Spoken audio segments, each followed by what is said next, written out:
La-di-da.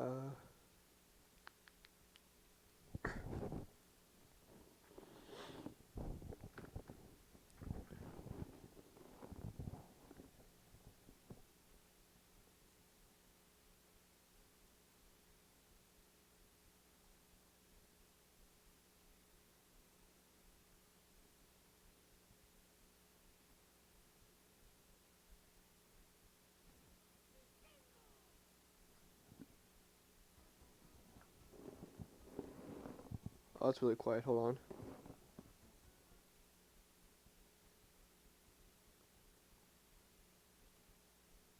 Oh, wait, what? Really? Oh.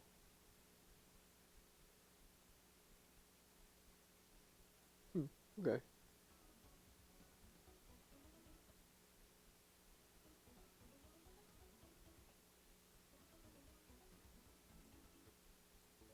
I was also not showing up on the thing I see. Uh, really? Hold on.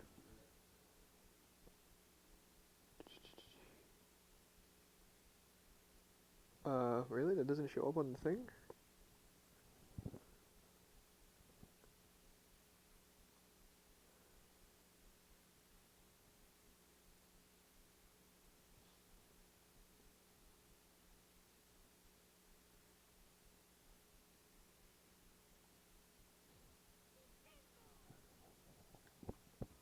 Really? This doesn't show up on the thing, huh?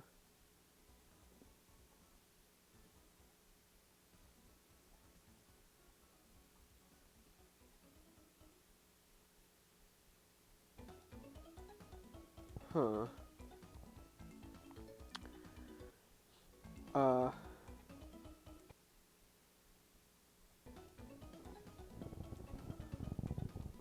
what if I did this?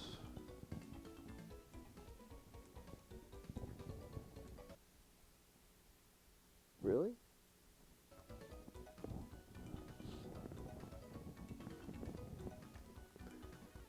Oh, whoops. Don't do that. Really? It doesn't show up. Okay. I don't know how to fix this. Simple fix. I will simply go to screen record. Where is it?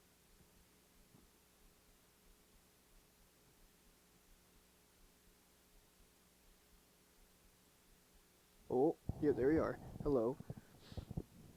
Uh,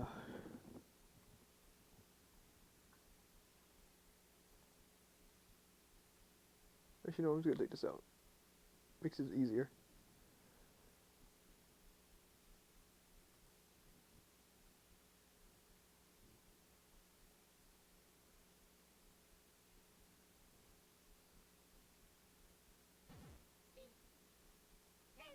That should at least be there, right? There it is. There we go, baby. Alright, I guess I'll just have to full screen this.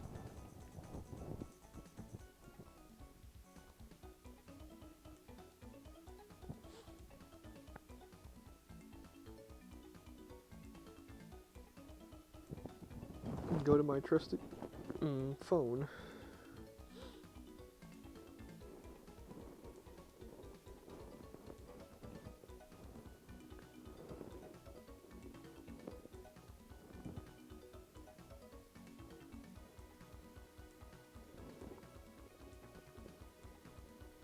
Um, hey, you know what?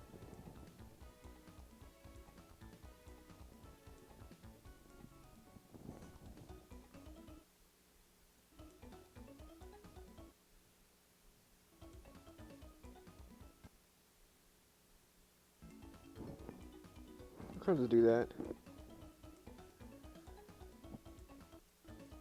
Because I don't want to use my phone battery.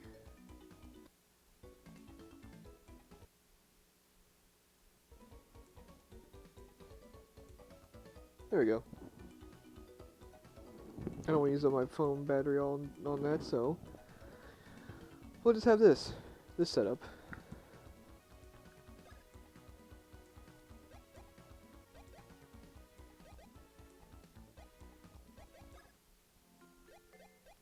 Hold on a second. Seems kind of slow. Let me just, can it reset?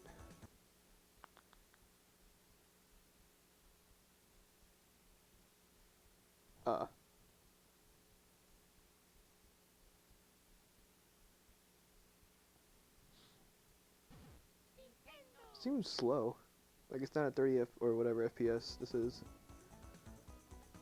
Something seems off. Also seems like there's a delay? That might not be a total problem later.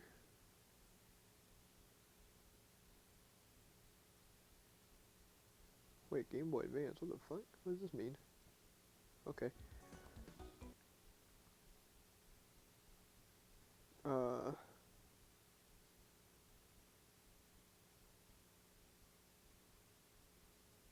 Okay.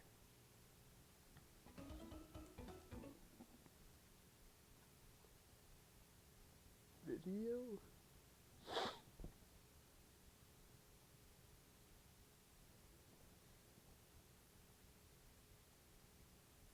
Status bar.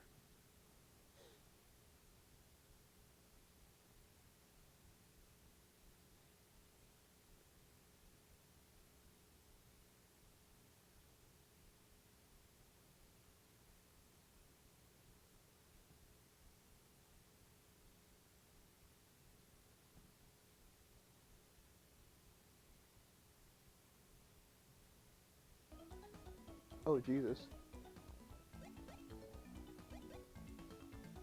That was blurry.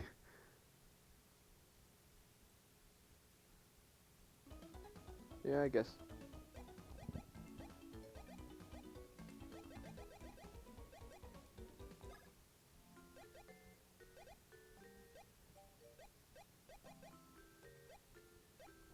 Alright.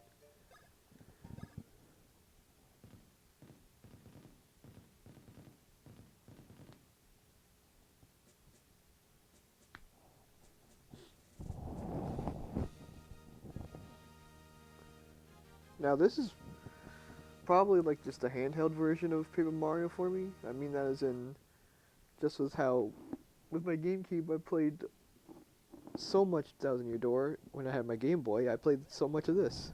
Like this is like clearly it wasn't the only game I had, but it was definitely the one I played the most. I also had to buy this game like 3 times over the course of that time because I kept losing it. But don't worry, I do still physically have this game, so Nintendo can get off my back about this being illegal. I bought this game like 4 times, so get off my back, Nintendo.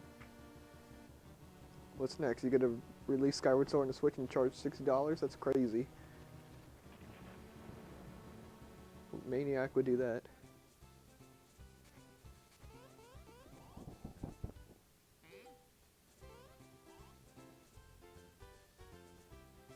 This is weird. Okay. It might not be because of the, I don't know if it's because of the screen size. But there's some weird like delay going on.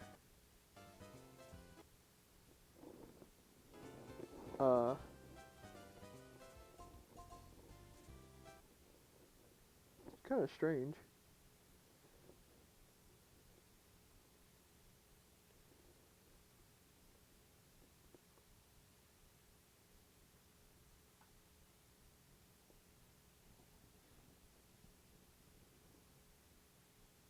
Status bar?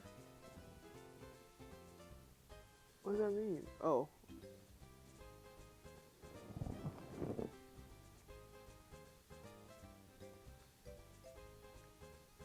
This is oddly, weirdly running. Let me see. Huh. Well, it seems to be working perfectly fine according to the status bar.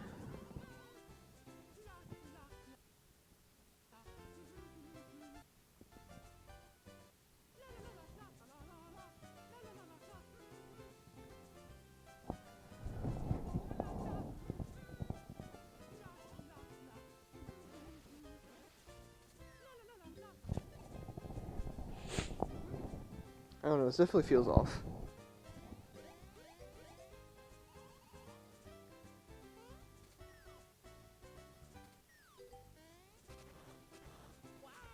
Probably just be because playing this on like a large screen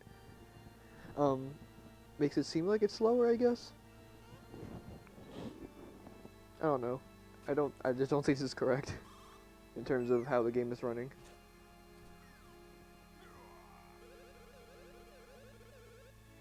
I already know there's seemingly a slight audio delay. I don't know what to really do about that.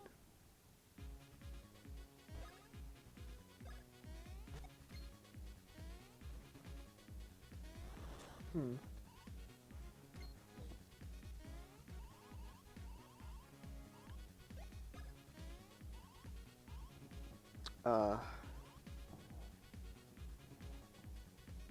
Let me see again.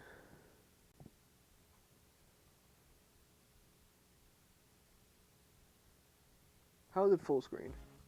Oh, never mind. Uh,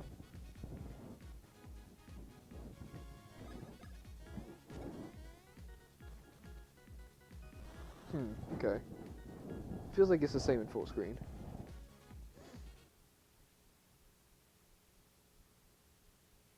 What if it was actually in OpenGL?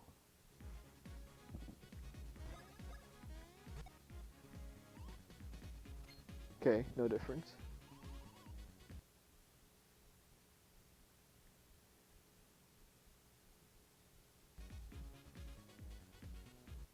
Okay, I'm gonna try something real quick. I'm gonna do that so you don't see my screen.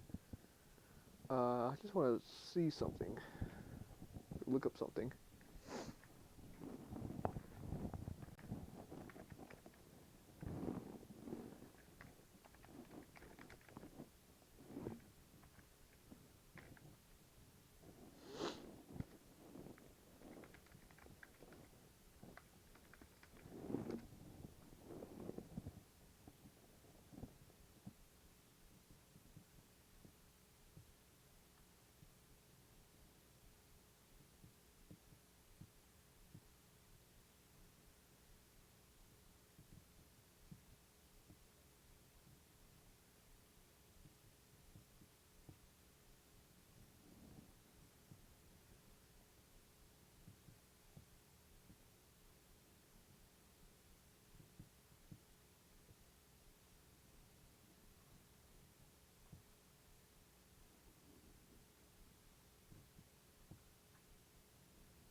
Hmm.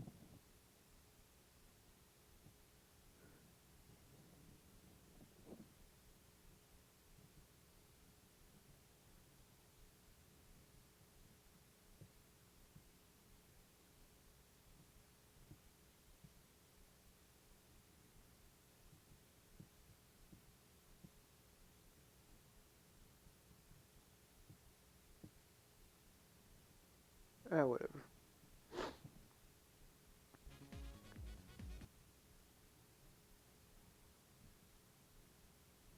Whatever. I don't know.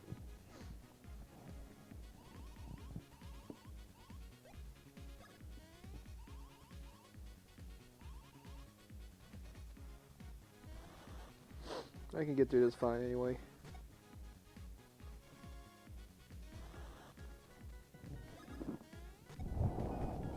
But, okay, so this came out actually before Thousand Year Door, but after the original Paper Mario's came out in what, 2003, 2002?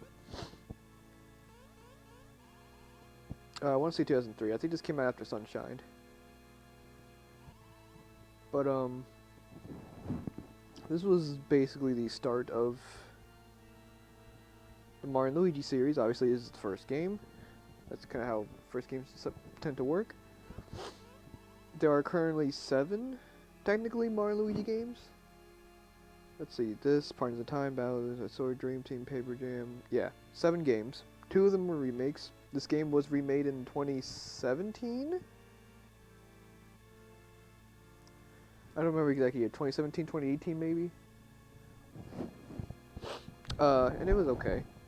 I'm not playing the remake because that's on 3DS and DS emulators scare me. But anyway, the synopsis right now is as you saw in the opening cutscene of the game, um, the quote-unquote ambassadors of the Bean Kingdom came to visit when it was actually an evil witch named Cacletta and her little minion Fawful, who stole Princess Peach's voice, and we don't know why, but it seems to be that their voice instead got replaced with explosive bombs. So we are set to go to Bean Kingdom and find out what's going on.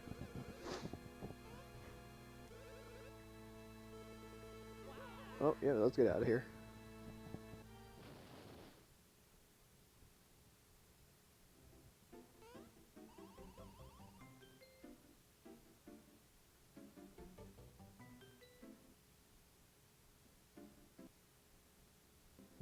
Okay.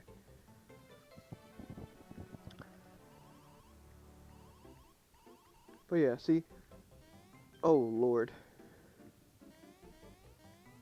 It says a 60 FPS, but it doesn't feel like it. This game usually runs really smooth. Hmm. But anyway, as usual, just like Paper Mario, there's an overworld, and obviously you go into a battle. It is a turn-based RPG.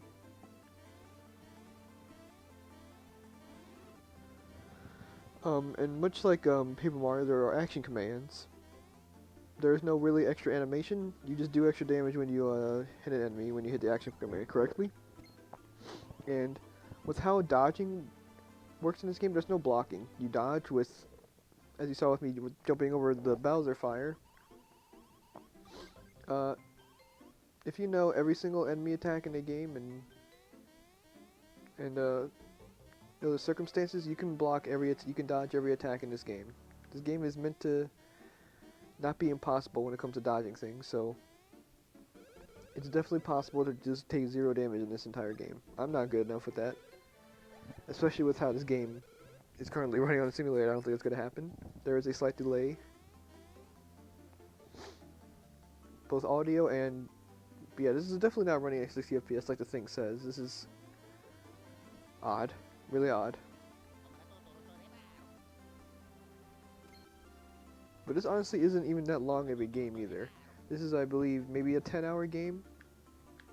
If I take the time to do things, it's maybe 10 hours. I have beaten this in like 8 hours, so... And there's Luigi. This is also the start of... Whenever Mario and Luigi talk, they just talk like gibberish Italian. It's pretty funny. But,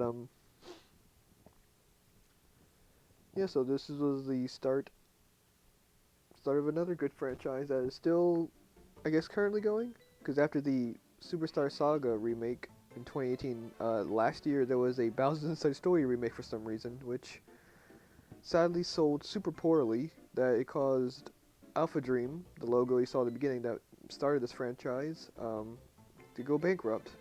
So it's, who knows if we actually will see another Mario and Luigi game again. Sad, but it is what it is. But now to talk about me with this game. So like I said in the beginning, I have played this probably just as much as I have Thousand Year Door, if I'm being completely honest. Like, this was just the handheld equivalent of Paper Mario for me, or Thousand Year Door for me. And I even had both of them at the same time, so... But, so yeah, I kept losing this game, whether I think it kept getting stolen, or I actually remember just straight up losing it one time. That I've currently gone through my 3rd copy of this game, like physically. So, yeah, this is how it is. And I have played the remake as well. The remake was fine. I enjoyed it. My only real negative gripe about the game with the remake was that it, instead of it keeping the original sort of gameplay, it kind of switched over to the gameplay of like Dream Team, where when you jump on an enemy and hit action commands, you do like a double jump, as opposed to just doing the singular, more damaging jump that is in this game. I kind of missed that simple battle thing, but that's just me. And here, Luigi is kind of also just really in the series in general. Luigi is kind of the butt of the joke, as opposed to in Paper Mario, he's usually just never in the games. He's definitely in these games, but he's just, I mean, you play as him. But he's definitely more of a joke character in this game, I would say. To where Bowser doesn't even know his name, he just calls him Green Mario.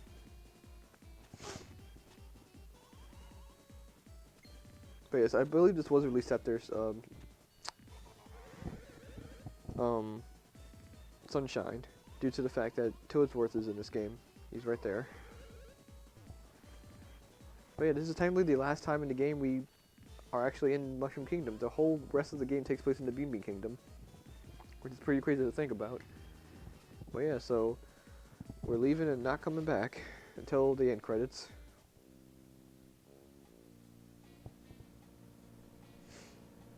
We are in the Koopa Cruiser now, which, and pretty crazy. This, I believe, to those who have played Partners in Time, which was the game after this on the DS, I did like that they kind of did reference some old games. This one, they also referenced this where there is a Koopa Cruiser, but it's by Baby Bowser, so it's like a baby Koopa Cruiser. I think still being like made too, so that's cool. But as you see, we got a suitcase in the beginning of the game. Also, yes, pressing start lets you swap the things. They also make a little sound when you do it.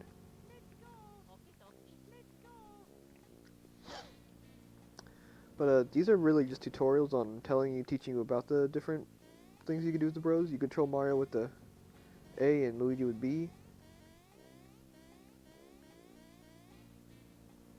You know what, I'm actually going to swap that real quick. I'm going to change the controls for that.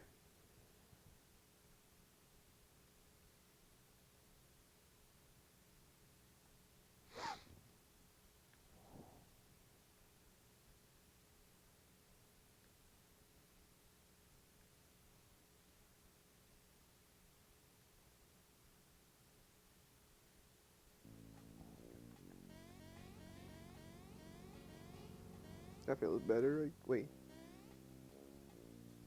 Oh, I know it was already that. It was already that. I'm stupid. I didn't change it at all.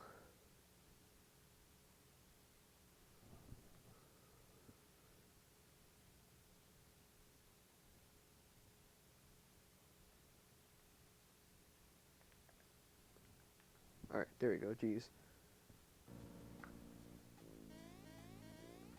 I think that's how the. Oh, right. I have set the D-pad just for more realism with this game.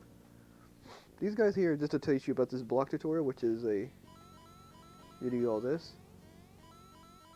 There's no reason to do it because you can't even buy anything yet, and you lose your money immediately upon this game. So really getting money is there's no reason to. So now that we are about to enter the Bean Bean Kingdom, we of course need passports. Mario and Luigi, I don't think ever get passports ever in their life because they stay in the Mushroom Kingdom really the whole time. So we don't have any passport pictures, as you can see with those two blank pictures. Also, we just access sort of the stats screen for our health and bro points. HP is self-explanatory, it's your health. Don't need to go into more detail than that. But the bros points are what you use for special attacks, or bro attacks as they're called, where Mario and Luigi specifically do something together, usually to deal damage on an enemy, as you would expect. And they cost points to use. Later games, they would sometimes do it and sometimes do it in different ways. In Partners in Time, they made it to where there's no bro points, instead you find items that act as your special attacks, so you can sort of just buy them and have limited amounts of them. But here we go real quick.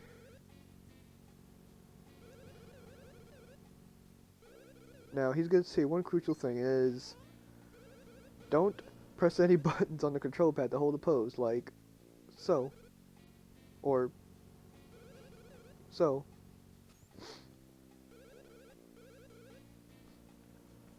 As you can see. Now let's do it with Luigi.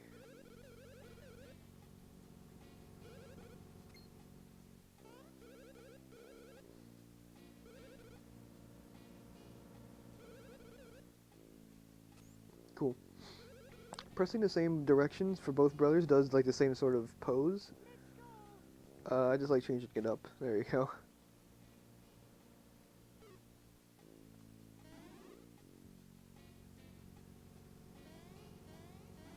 I am grabbing these mushrooms because, unlike the money, they don't go away, but there is a badge you get very late into the game. Or unlike Paper Mario where you get badges and you need badge points, these act more as equipment in this game. Where you just have you can have a badge and they're pictured by overalls, but it's kind of just like the armor really. Badges are meant to just be more like damage increases, while armor is meant to be you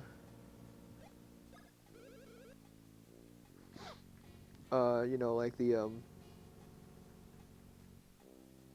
defense.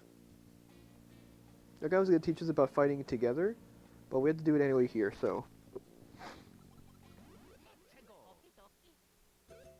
There's also the game where Mario and Luigi kind of just dance when they're in battle. Not necessarily, but when their turn is being chosen. So those guys actually gonna teach us about dodging and counterattacking. But yes, even in battle, we control Mario with A and Luigi with B. And yes, there are some attacks where if you dodge at the right time, you'll also might just counterattack.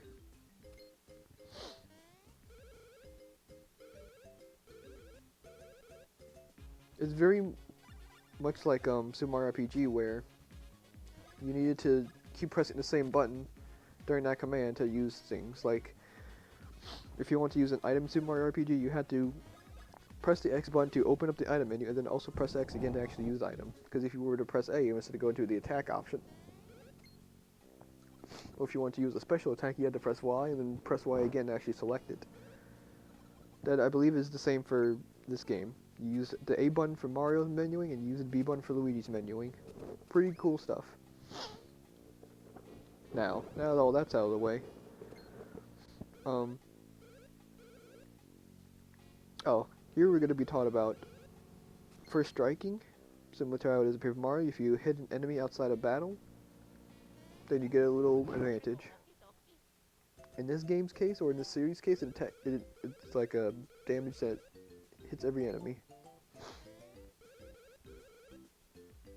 However, if you just said, if, say, Luigi's in the back, which he most likely will be for most of the game, because there is a reason to switch positions later in the game to move around, but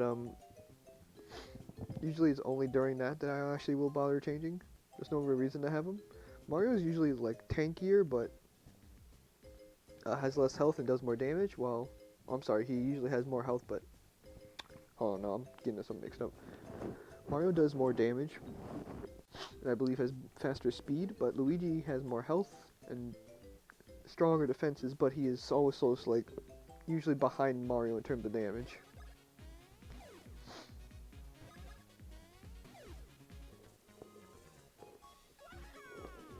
Luigi's also behind in experience as well, because I don't believe he levels up from this.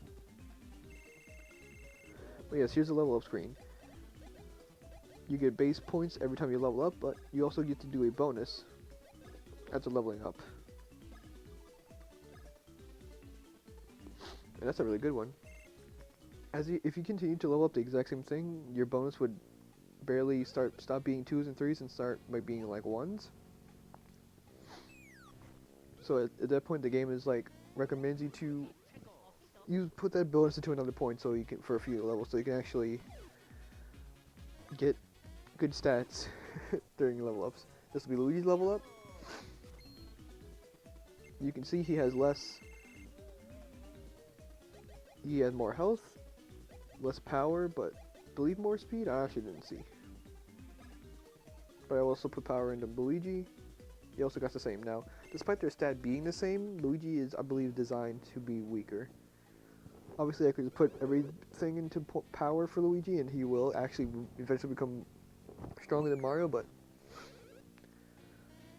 despite them both being at 16 power, I believe Luigi will do, like, still 1 less damage at this point.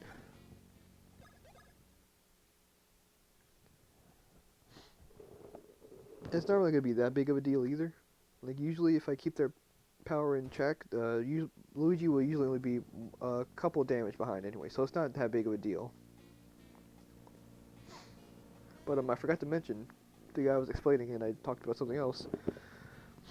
Say I'm avoid trying to not get into a battle with an enemy, and the enemy hits Luigi, like or whoever is behind you, which in this case is Luigi. If Luigi would get hit, it would start the battle, and Luigi would be stunned for a turn. That's sort of the first strike for the enemies things, because there really is no other way enemies can first strike you in this game. If an enemy hits you with an attack outside of battle, it'll just go into the battle, but getting hit from behind actually does sort of trigger a first strike sort of deal. It doesn't make the enemies go first, but it does make Luigi momentarily out of action. So if the enemy does have higher speed and they go after Luigi, he'll be defenseless during that little bit. But now we're at the top of the Koopa Cruiser. Luigi was meant to be keeping lookout. He very comically saw something in the distance, and it seems like conflict is happening.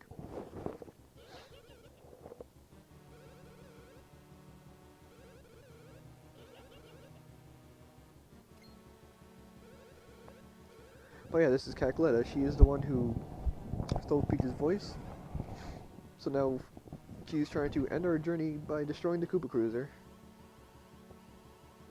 Because I believe we would have instead just gone straight to the Beaming Kingdom, but instead looks like we might not even make it in the first place. No, this is Fawful. I did already mention him a couple times already, but here he is actually in the fight. He has a headgear on him. Fawful is actually a toady, which is a very forgotten Mario enemy. There's also sort of the tutorial on how to tell if enemies are going to attack Mario or Luigi. If you notice, when Fawful attacks, Bowser will say this in a second, but if you notice, oh, hold on Bowser, I know.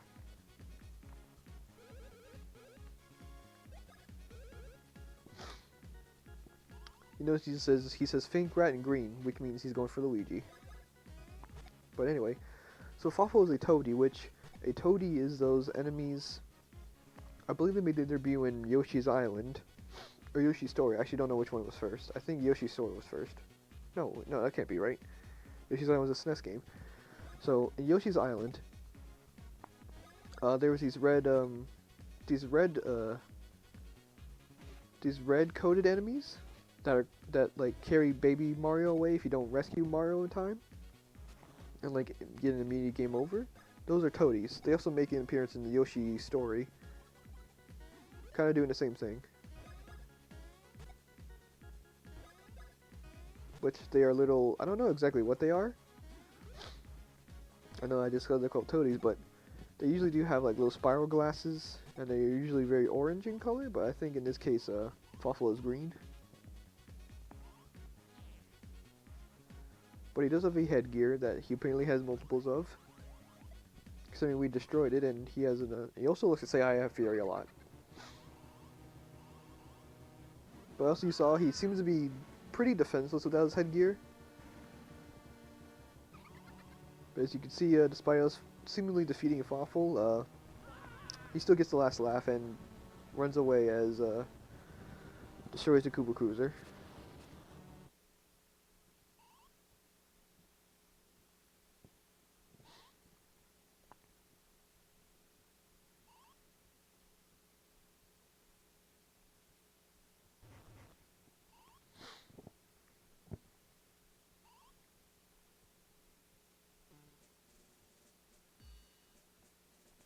This is Borderlands 4. Randy wishes he could make a game like this, but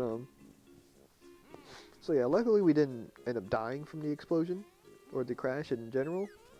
We instead seemingly landed right outside the borders, so that's good. So there's a nice comical brotherly interactions.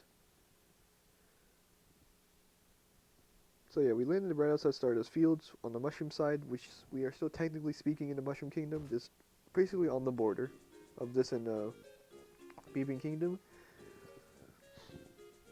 And this screen we'll never see again because we can't go back after this. But first you have to cross the border.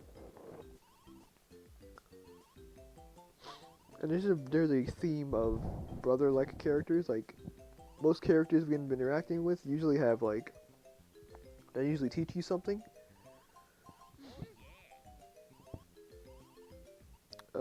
Yes. So this is a little mini game we have to do to cross the border.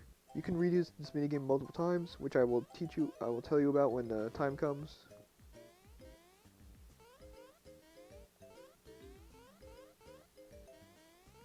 Yeah, the base is just like, just jump over the rope and don't get hit 3 times. The flag in the background serves as the timer.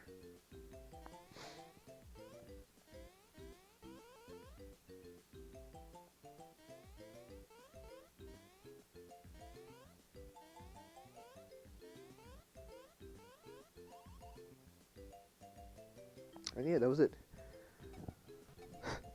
We only got 2 dozen points. Okay, that doesn't mean anything. There's no point system in this game. It's just a little joke on the fact that it bases off of the end of Mario and Luigi, or Super Mario Brothers.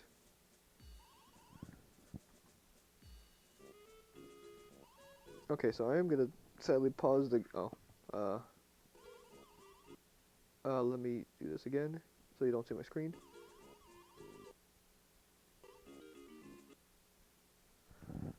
Again, I just want to see if I can do something real quick.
Oh, okay.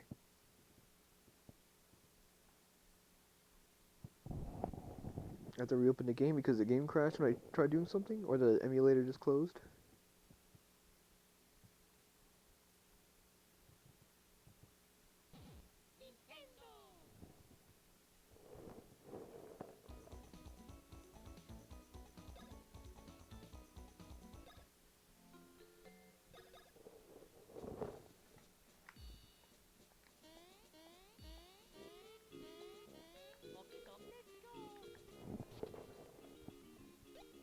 Okay, well the audio seems to be fine now.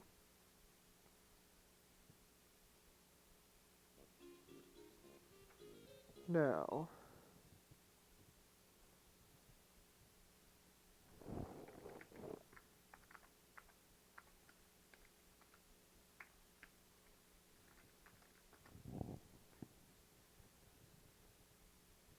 my only issue now is the frame rate.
This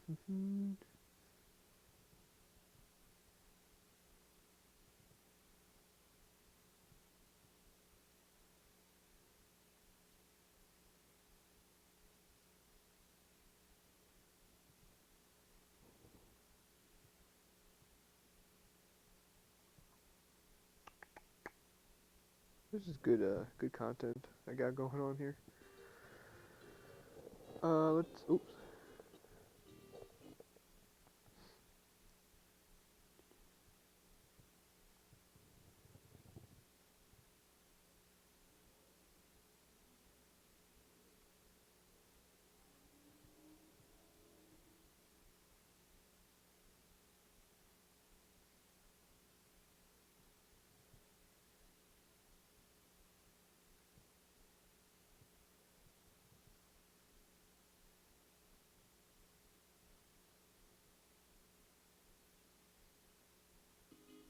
Oh Jesus.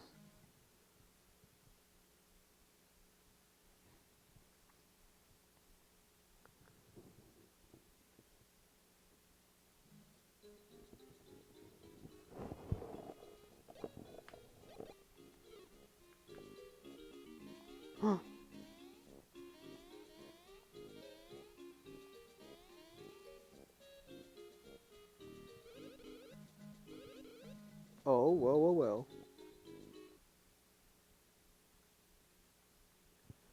Well, well, well. Look who found a solution. Wowee. All right, cool.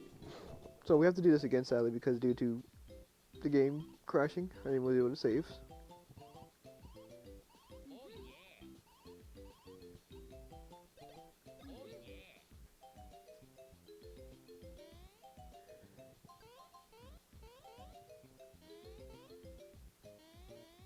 So this seems to be a lot better. Well,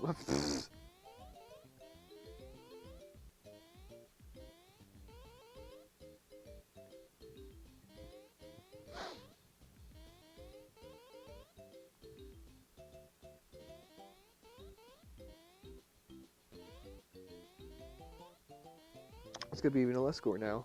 Like maybe not even 1,000. 500. Okay. Now we should be fine.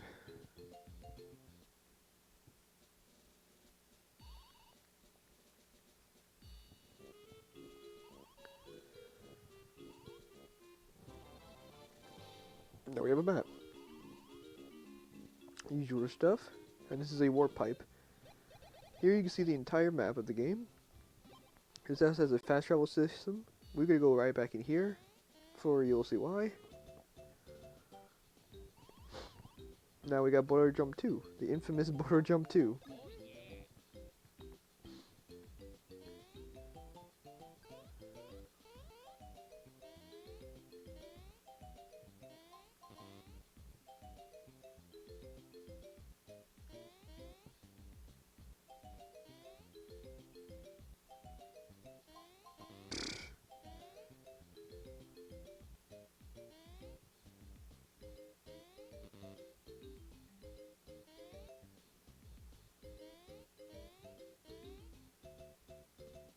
Alright, at least we passed it.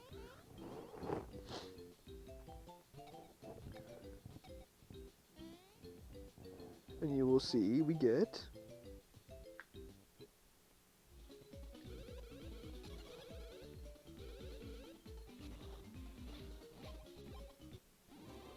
You get beans. That's another big theme with this game, is beans.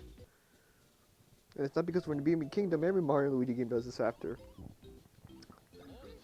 I will go into explore explanation after this one.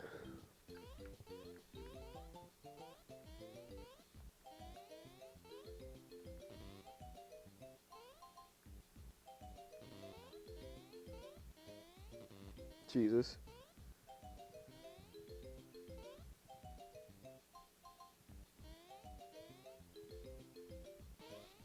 Damn. Yes, I'll like to try again. I'm very rusty at this.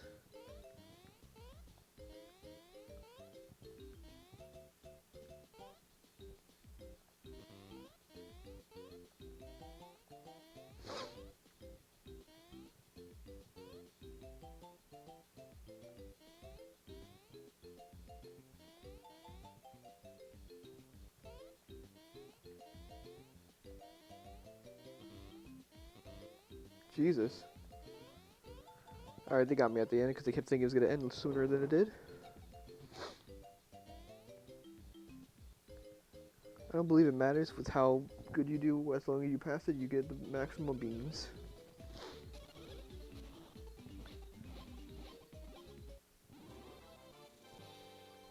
Okay, I believe I need 40. I know it sounds like a lot, and it kind of is.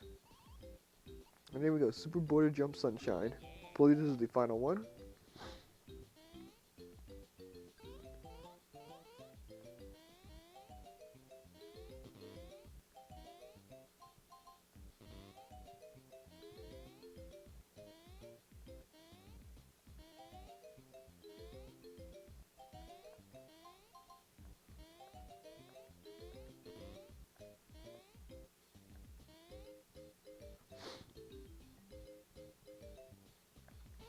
What? Oh, I jumped.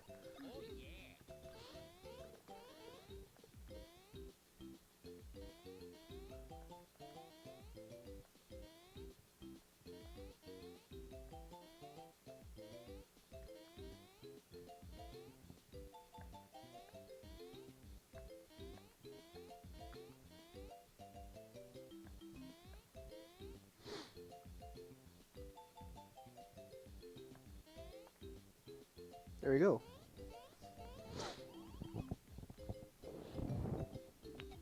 Oh, I'm sorry, 5,000 is the max. I thought it was 8,000.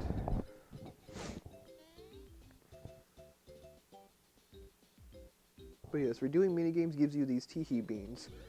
There are 4 kinds of beans in this game. They will be used for later. Definitely when the time comes, I will let you know when these beans are going to be used. There are multiple minigames in the game, and anytime you repeat a minigame, you get these kind of beans. I just get the 40 here because 40 is all I need to do one specific thing. So I don't have to worry about doing other minigames. As far as I'm aware, this is probably the shortest, or like probably the easiest, fastest way to get these kind of beans. I don't know if that's true though, but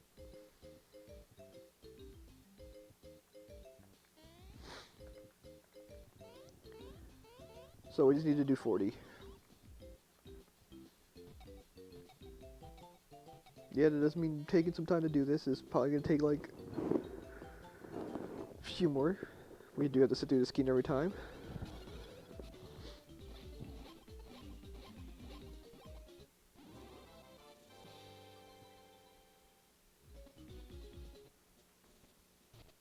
Let me just check to see how much I have.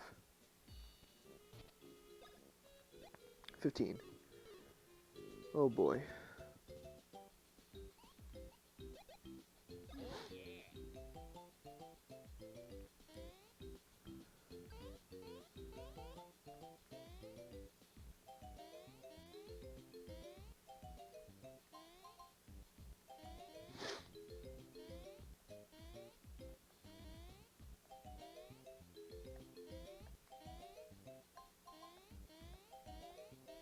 Okay, I have to jump early to get that without getting hit.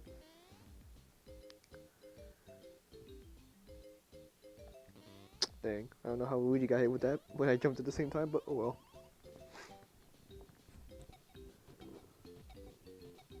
Okay, so we are halfway done.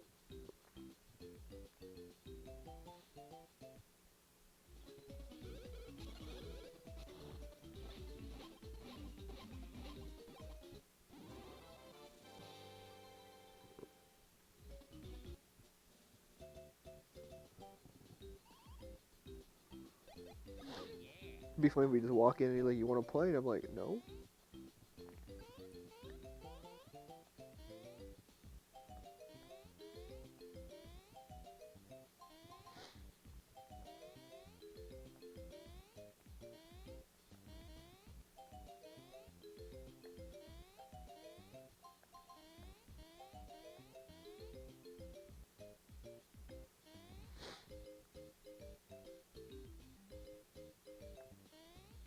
There you go. That's like 30 whole seconds. So this should give us 25. I know it's basic math, but I just want to make sure I'm on track.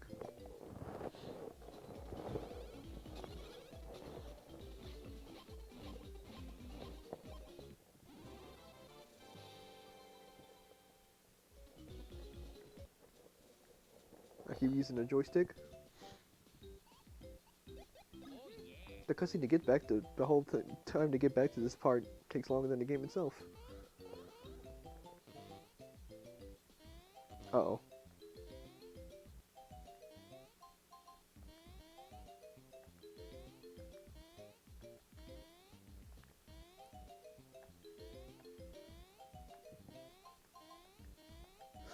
Okay.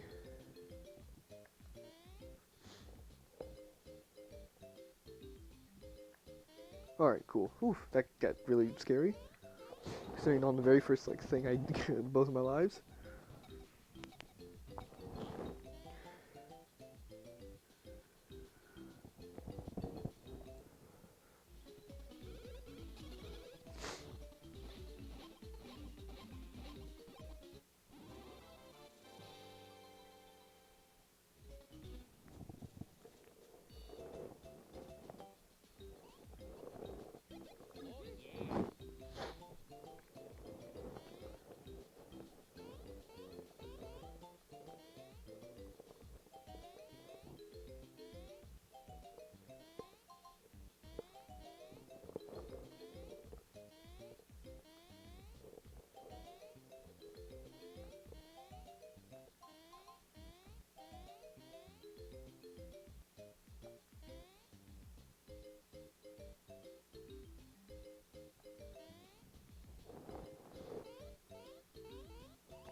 Alright, that should be 35.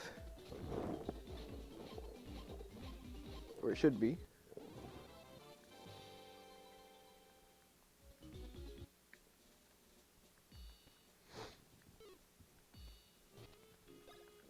Yep, 35. So we just do this one more time and that'll be it.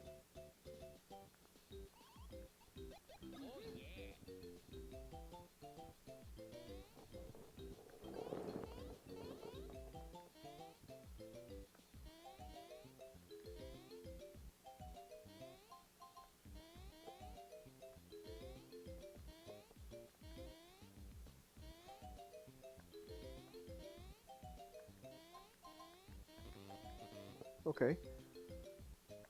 Odd.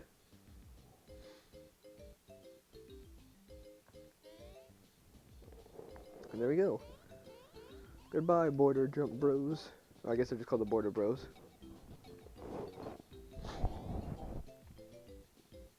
They have red and green on their top of their hats, just like us. How strange.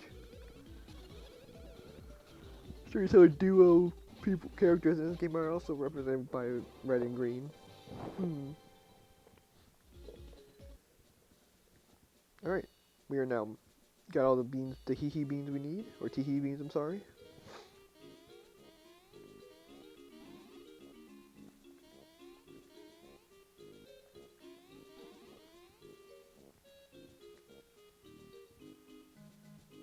I'm going to, oh, see, there's the Luigi getting hit first.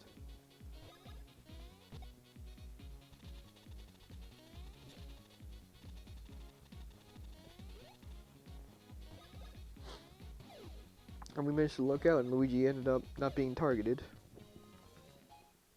Now, I didn't necessarily want to take that fight. Because something's about to happen where we end up losing our money anyway. Also, yeah, those 3 jumps actually do give you 3 coins.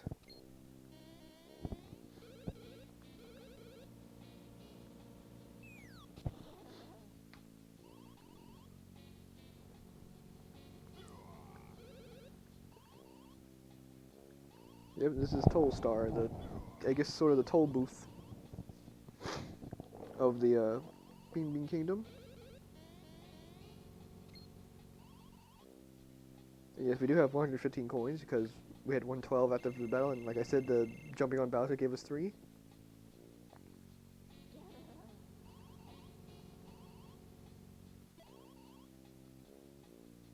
And yes, we lost all our money, and we still can't go through because our 150 mushroom coins are worth like 10 coins in Bean Bean Kingdom.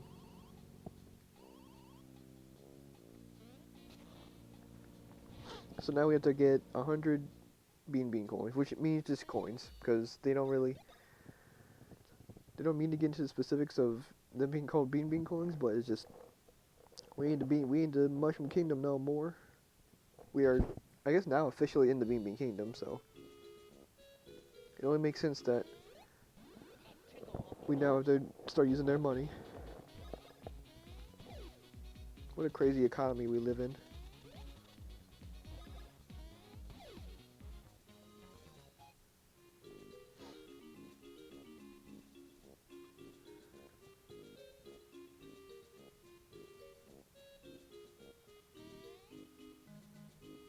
But yes, we do. We get this money via coins and oh, via battles and just opening or hitting chests and getting coins inside, like that.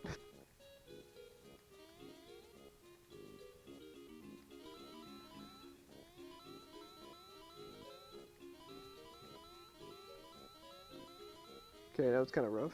Not gonna lie.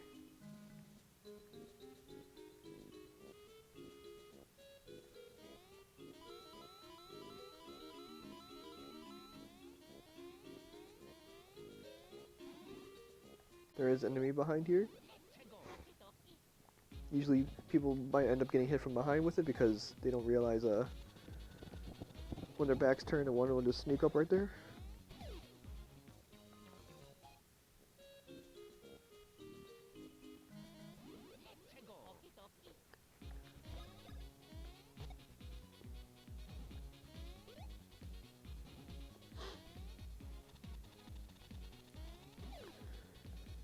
And this is a bill blaster.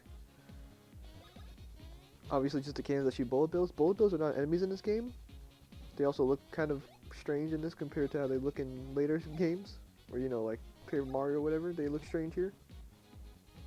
Like they're made out of rubber. It's weird.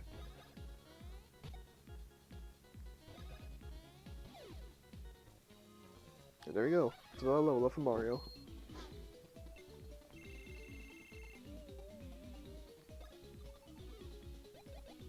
At this point, I will grab... I think I'm gonna grab HP for Mario. I'm not going to do, like... I'm not going to choose the same bonuses for each of them, because... I don't know. It just seems strange.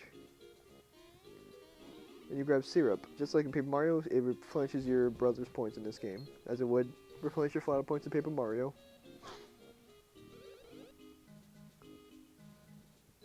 And yes, these are, when the Cooper Cruiser exploded from Fawful, those two, someone was looking through binoculars seeing us crash onto the site. It was these two guys.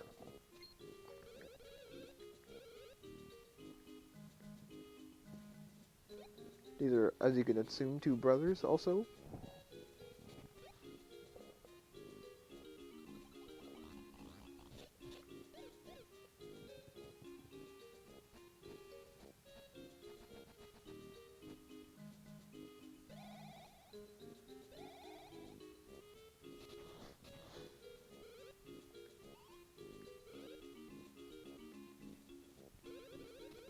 Yeah, this is a General Starshade and Sergeant Starshade. I didn't actually know their names at first. Also just known as the Starshade Bros. And they're going to teach us about brother attacks. This is what I was talking about when you need to switch for.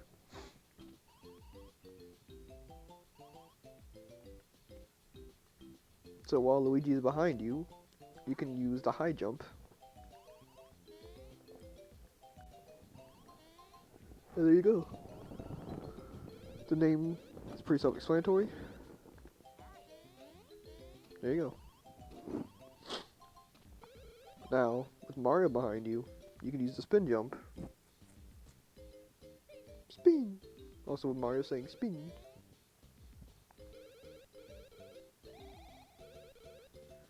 Charles Martinet did a lot of work for this game, so I'm very happy about this. And there we go.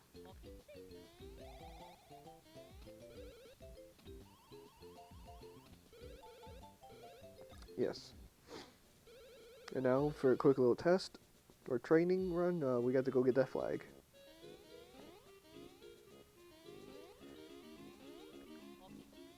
Since we just learned the tutorial, we still do have the icon still on us, so we don't have to bother pressing L. Also, I used high jump to hit that block faster.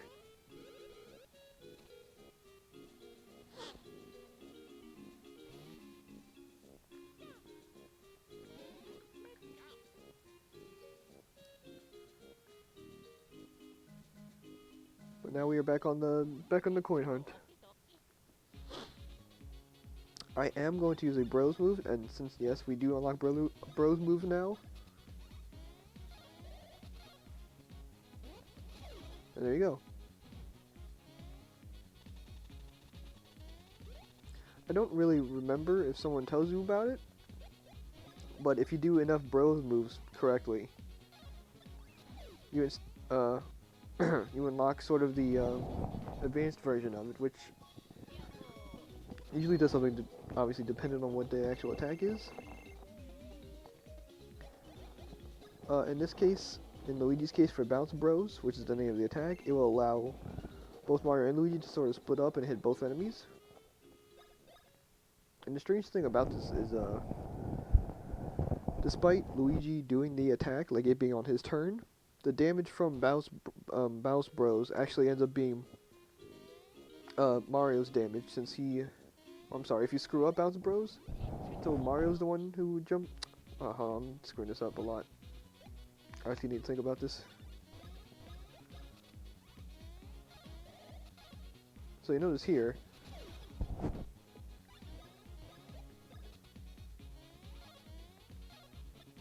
okay, I'm sorry, I was incorrect. So, when Mario does his, obviously he's doing the damage because it's Mario doing the connecting here with the enemy, but when Luigi does it, it's also the same. But there will be a time when there's a specific attack where Mario will be the one dealing the finishing blow on the attack, and that actually will do Mario's damage rather than Luigi's damage. Where he'll be using Mario's like damage calculations.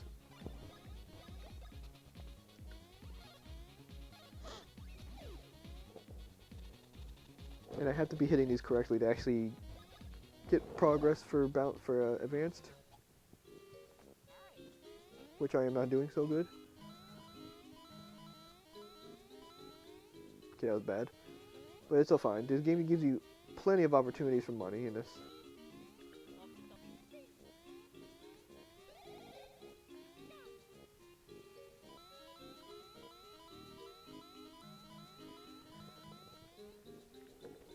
I'm going to use those syrups here.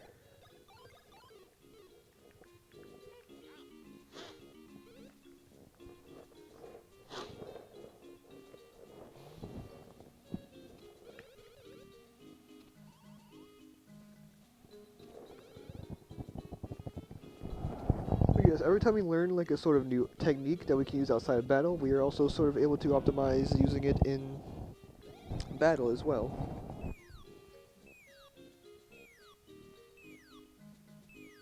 High jump obviously turns into Bounce Bros, and spin jump turns into the Splash Bros.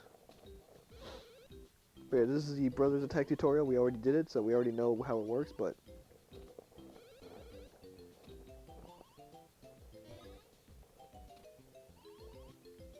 So you see it costs 4 right here, and that's because those things on the left, L and R, sort of as a way to teach you how to do the move itself.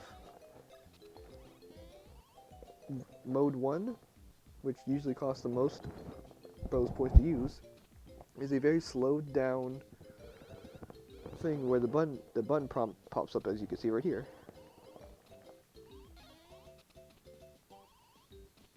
And you can tell you got the command when and then like that. When you see the actual like words pop up like okay and great and whatever, that means that you actually did hit it correctly.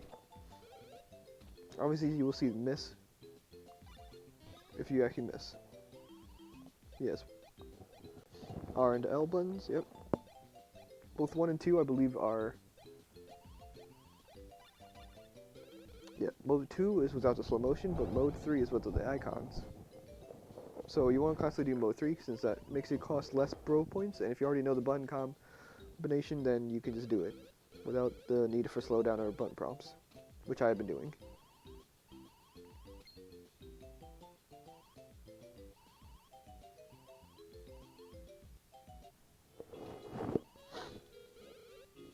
And there you go. That's the brothers moves tutorial.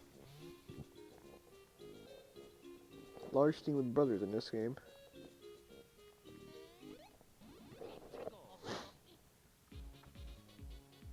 But I'm using brothers bro. Oh, whoops. I did not mean to do this one. I forget when you get to tutorial, it puts you back at the 1 mode. But I'm using both points here simply because it's less than just taking one whole turn to just to take one of them out. Also, I think I keep missing the Luigi one, like at the last minute.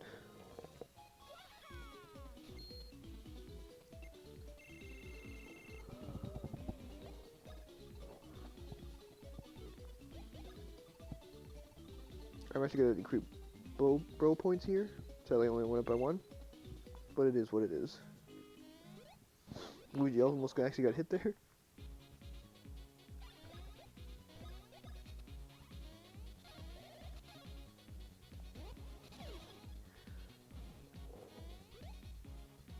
So let's see if we can actually get Luigi this time. There we go. It wasn't appearing other times, so I just assumed I kept missing it, which I think I was. And then we're going at 98 coins. We're gonna get more than what we definitely needed, but... And here I'm going to increase dash points. Actually, as sort of the luck stat in this game.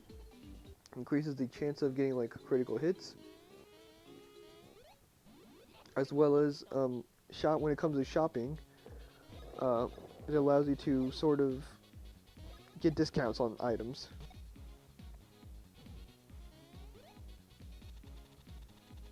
Because I guess the shopkeepers are like swooned by your mustaches.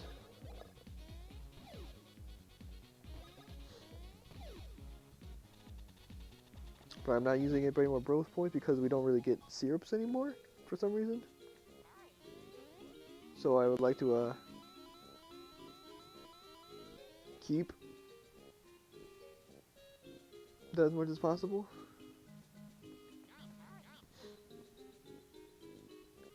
My bros points at least as high as possible. Unless I already get like a syrup from a battle or something.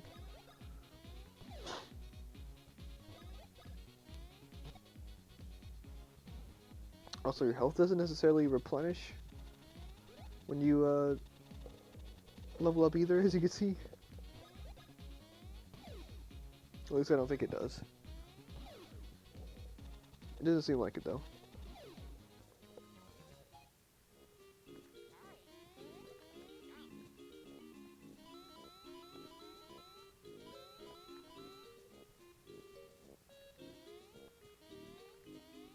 And alright, we made it back here.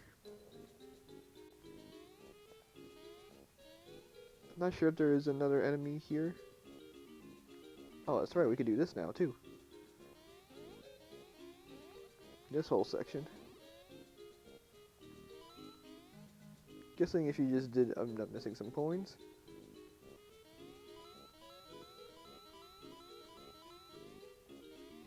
Just gonna go and check.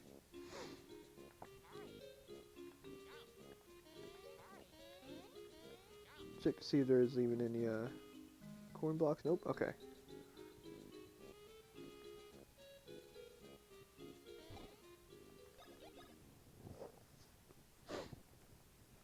And we are able to change our icons as much as we want when we get to a specific part of the game.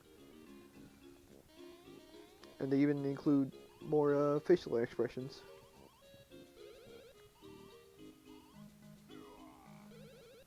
Also, I did forget to give myself some syrup, so I'm starting this without really any bro points. So the first boss fight, Toe Star, it's pretty basic, just spam bro moves until he's dead. which I believe he has like 60 something HP. I only know that because I remember counting as a kid the damage.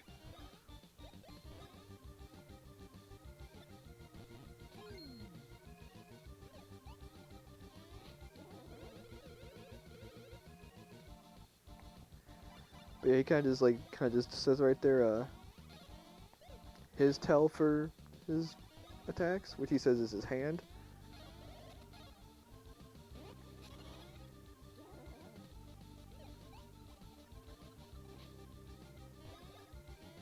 Okay, well, this will end up being kind of a lengthier battle than usual since I don't have any more broke points.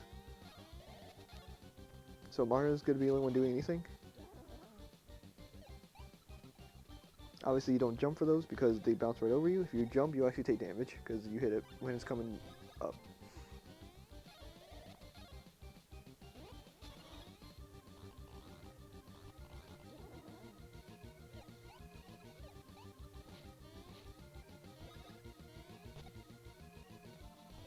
Whoops, I did not mean to do that. Kind of just had a brain fart moment. I thought that was gonna skip his text, and I'm actually kind of glad the thing was already past my head when he jumped. Alright. There we go. Perfect. And we get our money back too, so back to 140 coins, baby. I'm gonna go back to power for this one. It does take a few levels for your power to, for your bonus to really go down to like 1s and 2s, barely any 2s when you level up a bunch, so you can definitely spend a couple levels leveling up one ability before it really gets down to being not worth it anymore for a bit.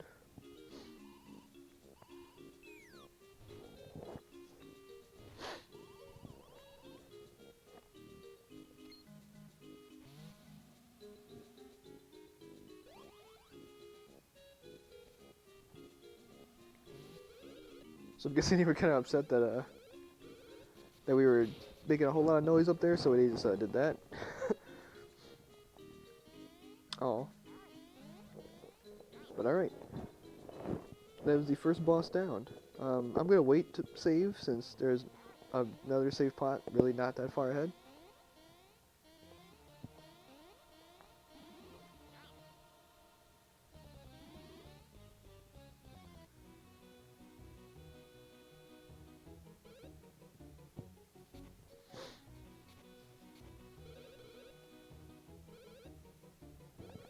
So while we are busy searching for Princess Peach, these guys are looking for Prince Peasley, which is the Prince of the Beaming Kingdom. And after we tell them that we are Mario and Luigi, they don't believe us, because why would we come to the Beaming Kingdom suddenly?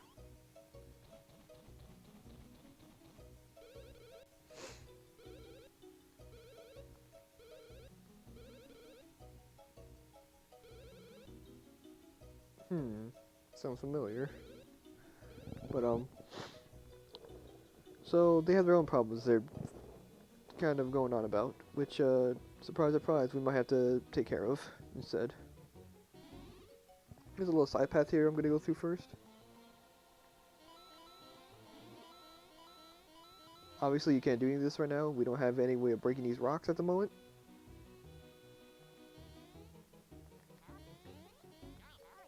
And this is Hoo Hoo Village.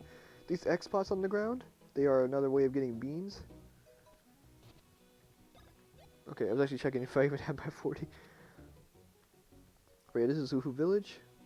If anyone has played Dream Team, these characters, these like civilians do appear in Hoo Hoo Village, or so now there's this character named Blah Blah Nadon who apparently went to the summit to find Prince Peasley and has not returned. So there's a lot of things going on here. Obviously, I don't want to turn the game off when it's saving, because for those who don't know, it would delete the file. I learned that the hard way as a kid one time. I was I think I just never saved originally when I first played this, when I was one of the times I was playing this game, and I remember the game just like freezing. And so after restarting the game, I realized it actually was just straight up restarted, and I was like, oh, whoops, I forgot to save, haha.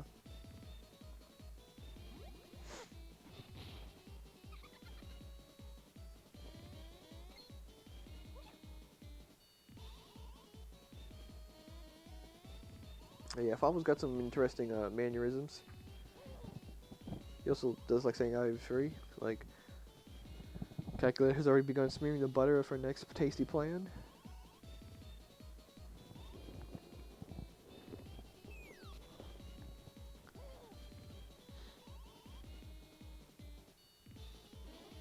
So yeah, so Fawful kidnapped Prince Peasley and did who knows what with him.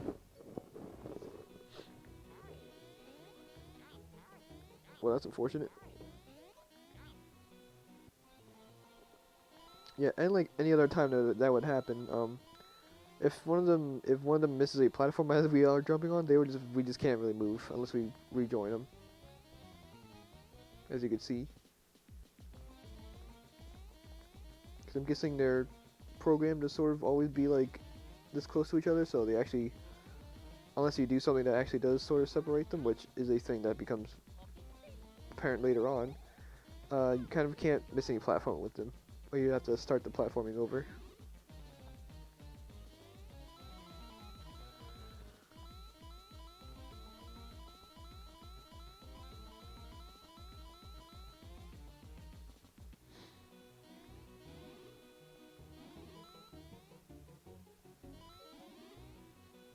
There's also another thing you can do in this game. Mario can ingest water and get really, really big, and then Luigi can high jump off of him. This is just a little extra thing that you don't need to do at all. You get money from it, or sometimes mushrooms. Luigi, on the other hand, is unable to consume water. I guess he doesn't like it, or it doesn't sit well with him. Who knows?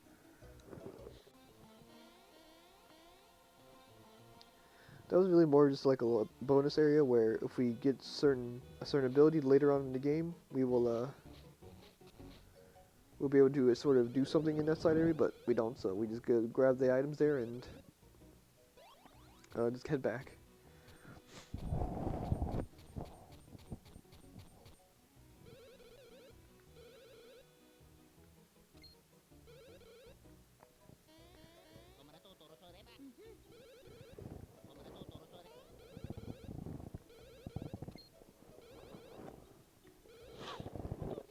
So these are, I guess, technically looking at them, they're called they are. I think they're referred to in the game as the Hammer Bros.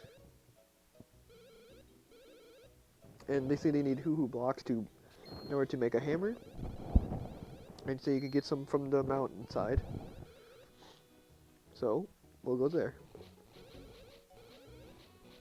Bridge is being fixed though, not a worry. Now it's fixed. Okay. After you fight a boss, I believe you do get sort of a heal. So this is a mountain, kind of second area of the game.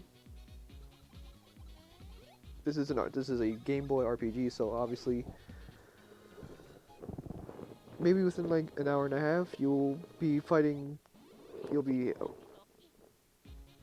multiple areas at this point and find a few bosses, so it's no different in this game.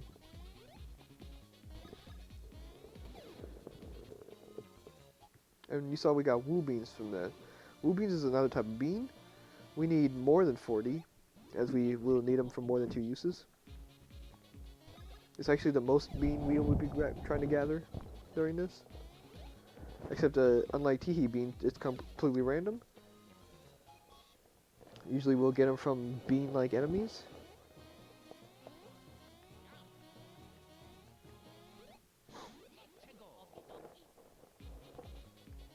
Like these beanies. Also in Dream Team, these enemies slightly returned. It's sort of a rare golden version, sort of similar to like an Amazy Daisy from Paper Mario series. Sort of the same deal. There are golden beanies in this game as well, except they are very rare. And rather than giving you a bunch of XP, they give you I believe a chance of getting a badge from it. However, I don't really believe the badge is any real use. This is definitely an RPG where you can really not even equip anything and still do fine. This isn't necessarily a difficult game. The remake on the 3DS definitely had an added challenge. But if you do know what you're doing, you can get through this game fairly well. without any sort of equipment.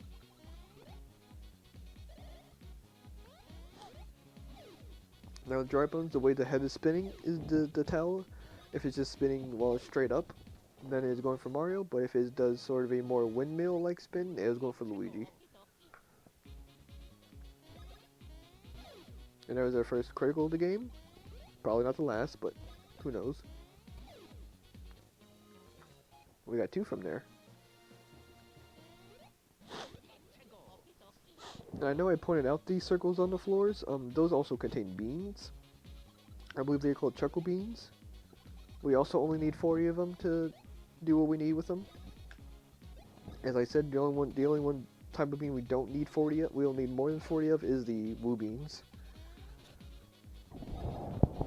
Every other bean we only need to grid 40 of them, and we'll be completely fine with what we need to do.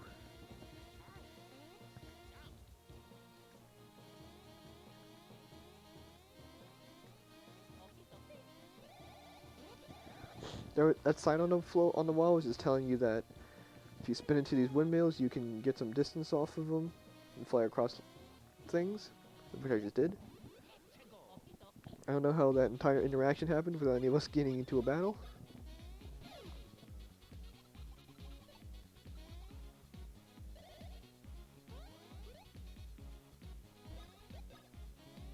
Okay, that was weird.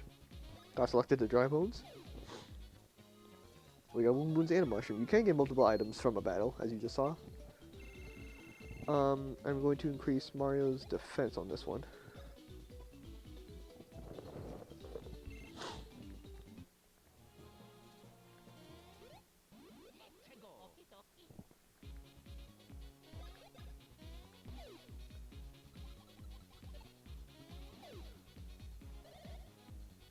And I don't necessarily mean to just get into every battle I possibly sort of can. It's just usually battles do not.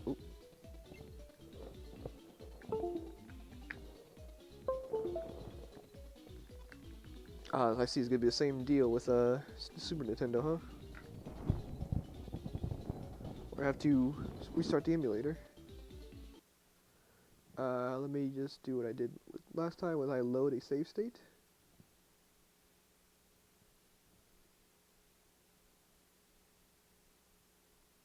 I'm sorry, a save state? What the fuck is this? Oh, I see. That's kind of cool. So I will save that. Let me just make sure that actually works. Okay. So I will have to close the game and reopen it. Because for some reason, that's just how this is working. Alright. So now we're going to load. Alright. For Luigi, I think I'll increase his bro points since his bro points attack is weaker. And as you can see, since we never really touched it since leveling up, I don't think there were like any 1s in there. It was mostly just 2s and 3s.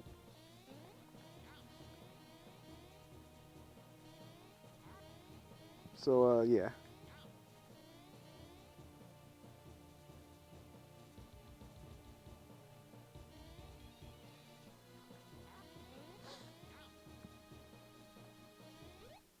I'm going to take care of this thing now, instead of later. And look at that, Luigi can finally go first. Or, yeah, before an enemy. The timing on jumping on is kind of strange.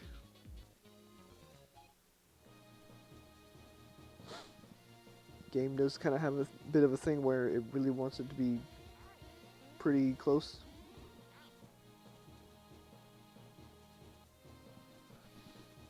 I believe the sign is just telling you about those weird statue things. Yeah. That was likely the first time the game tells you about filling yourself up with water and how to get rid of it, and telling you not to spit on things. So obviously, the solution is to just start spitting on things.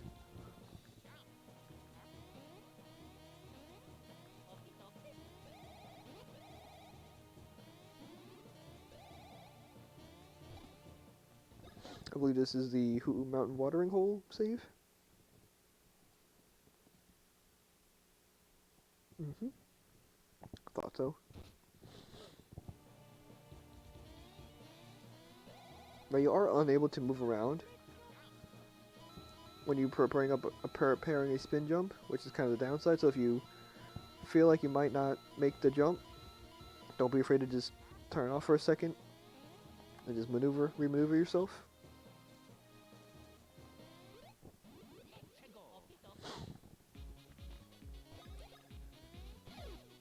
Another lucky from Mario. Okay. And the battles are going quick too, so that's nice. Getting pretty lucky with the battles.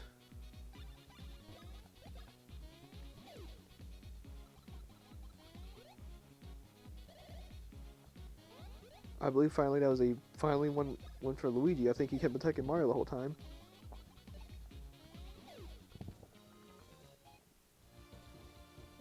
Before I grab that water, I'm going to go back over here and fight the enemies here. We should be fine. Yep. Luckily, due to Luigi's speed, he gets up before the enemies have a chance to attack him.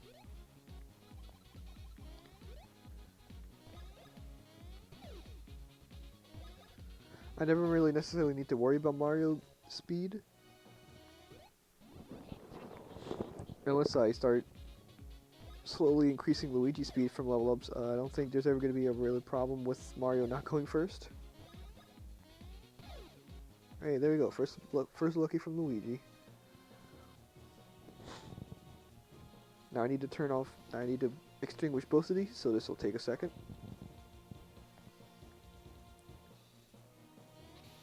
You also can spray at an angle, as you just saw there. Those faces all on the wall used to always just freak me out as a kid. Especially when they're activated. It's just freaky.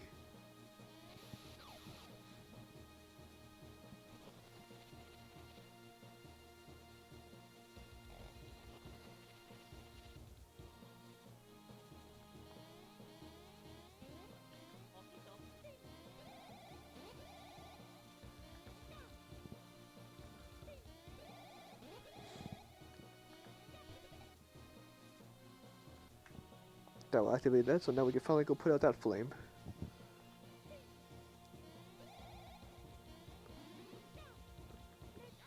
Really strange why they just put a normal mushroom in that box when most little kids probably would be like, how do I get that? Without figuring these things out.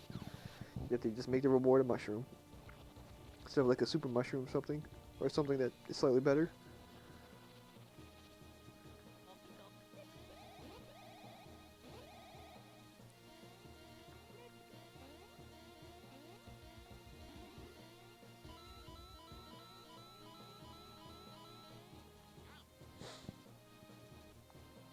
Alright.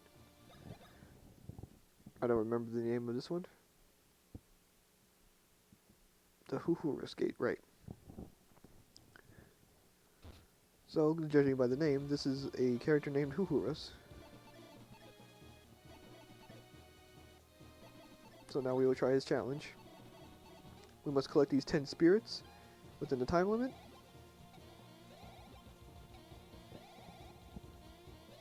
Let's complete RNG where they spawned. We also cannot fall off, or else we will immediately fail.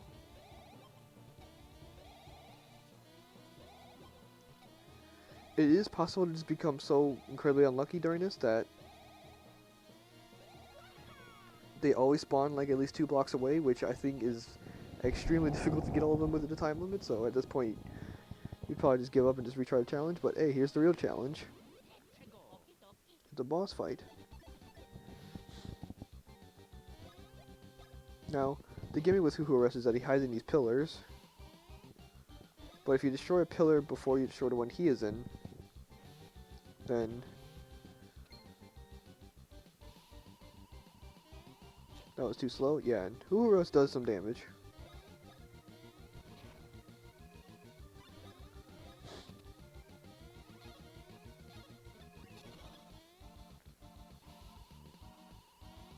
And there goes Mario, because I'm really bad at that jump.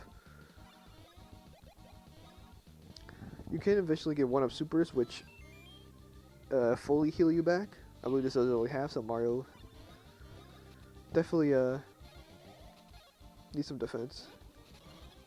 But I believe it is also meant to be somewhat challenging.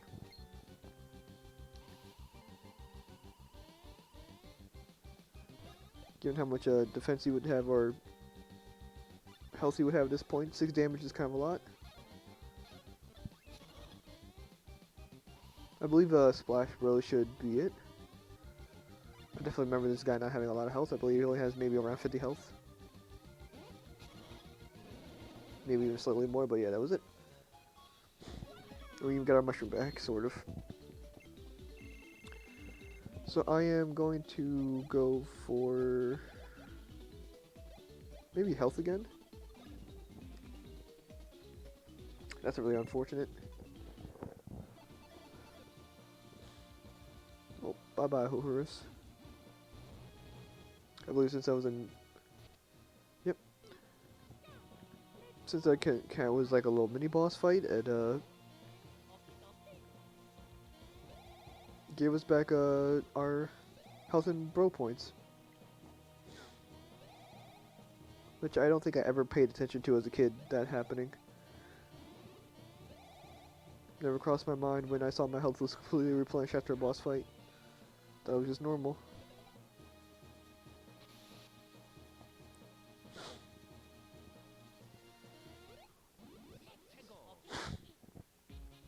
And here is Rex.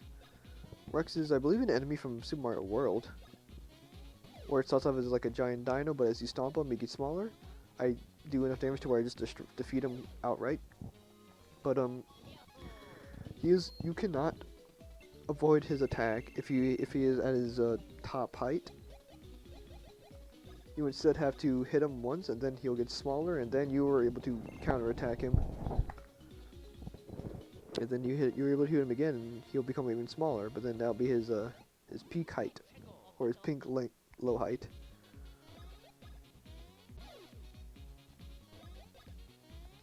Uh-oh. Yeah, I mean, I didn't. That wasn't a good attempt, but I don't believe you get enough height to jump over him. 2 syrups, all right. All right, game, you calm down. There's a tight jump. There we go. Very odd. To sort of have a weird tight jump like that.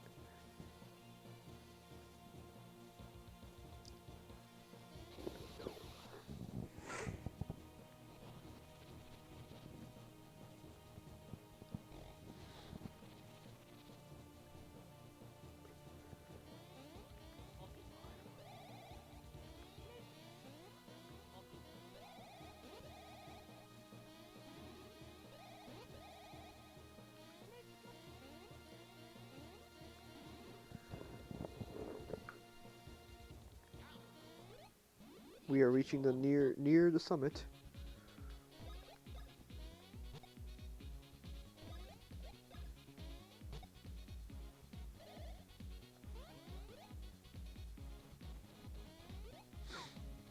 Also, counterattacking Rex also makes him go to his smallest size.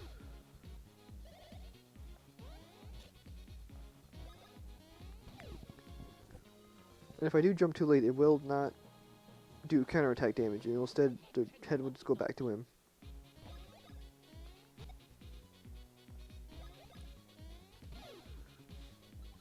Getting a lot of luckies this earlier for some reason. Also don't know how I completely missed that jump. Here's the first instance of a moving tornado. Obviously, you could throw younger players off.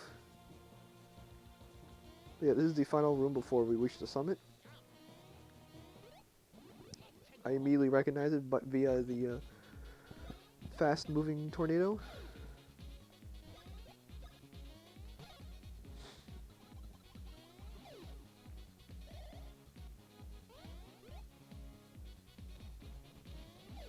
Luigi's still a bit low in terms of damage, but he... You're kidding me, right? Huh. Oh no, it's fine. I actually got upset because I thought my thing screwed up again, but nope, we were fine. Yeah, you go, Luigi.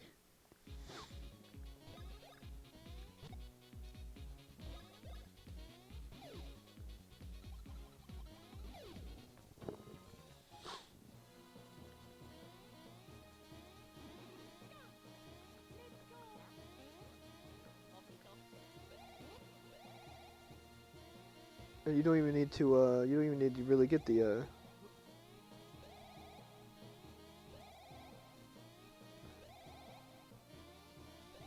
weird. There you go. You don't even need to hit the,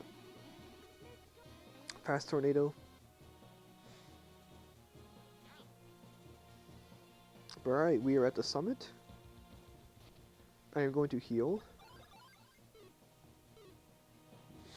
And there's also a telescope. This is pretty much the point in the game where you can actually see how much you actually are going to be exploring. Which is pretty crazy.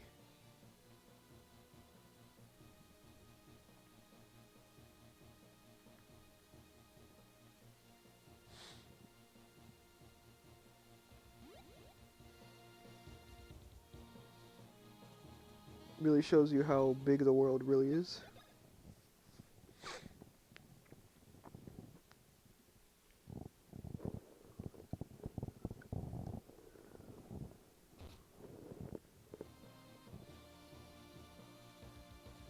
Also, there's a little Easter egg that is Peach's castle.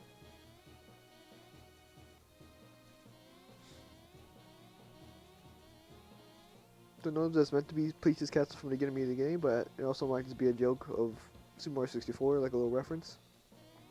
So I believe Peach's castle is different visually in this game than it is in one, and that one looks more like their 64 castle. So this is Blah Blah-Don. This is who the lady was talking about was missing also. And that was a hoo-hoo block that we just kicked, and he got pretty upset about it. And he said he saw Prince Beasley come up here and saw something happen with his egg, so he decided to sit on the egg and watch for it to hatch, which it hatched. I believe this is a hoo-hoo dragon. I believe that's the name of the boss. I could be wrong. Wow, what a convenient place to land for that hoo-hoo block.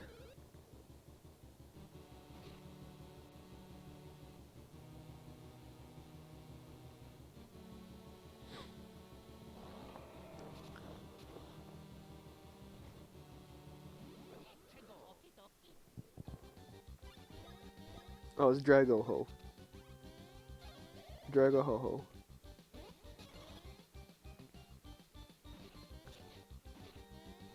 So while his head is high up on his body, the shots he attack, the way he attacks, his projectiles are higher in the air, so therefore take more strict dodging, as well as they also come out faster. But as you can see, when his head is lowered, his projectiles are much lower to the ground, and they are slower.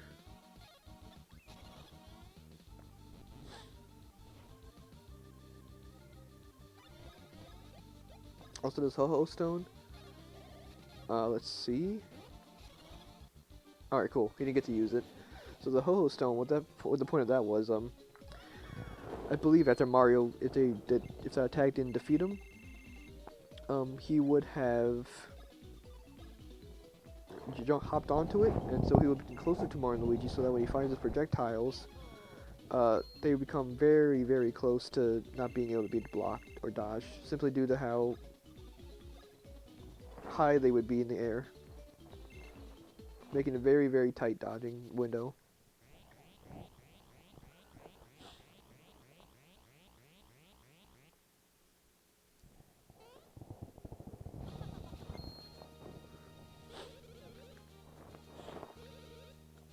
And there's Prince Beasley.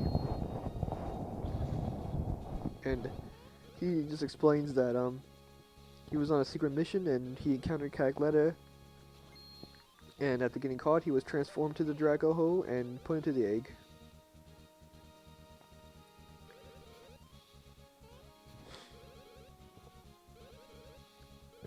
now being told to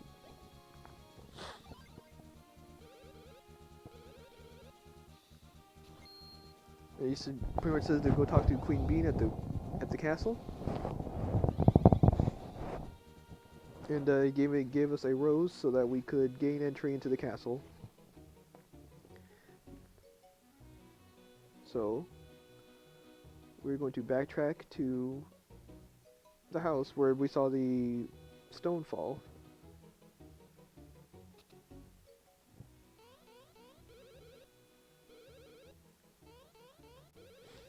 And now they can use it to make the ultimate hammer, they say.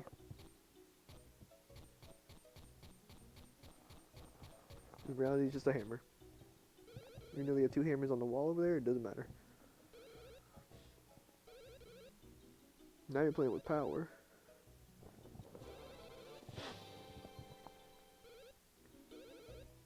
So now, what's like the brother moves, instead of the L button, we use the R button to switch to our hammer. And rather than be the back bro using it, the front bro uses it. So Luigi does get a prompt, and it does this.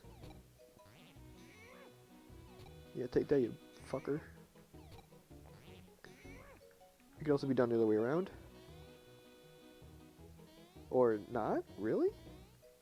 Really? It can't be done to Luigi? And so we get a nut? That's strange, really. Okay, so I guess Mario can't do it from behind, which is strange. Either way, now that we have hammers, we are now also able to use them in battle, which we will learn near the end of this area. Because of course we'll be taught a tutorial about it. Why wouldn't we? And that's they heal both bros at the same time. It's like a double heal.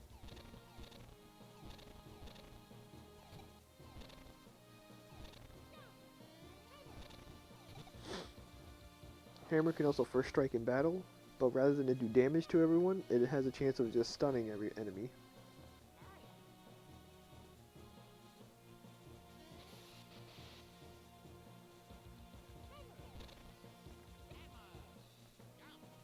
I'm not gonna grab that.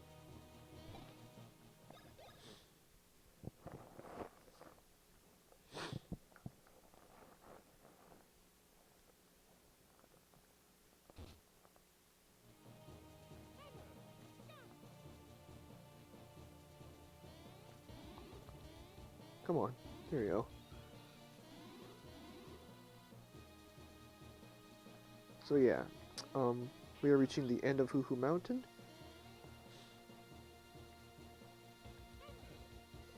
This minecart is used to get to the other side of the mountain.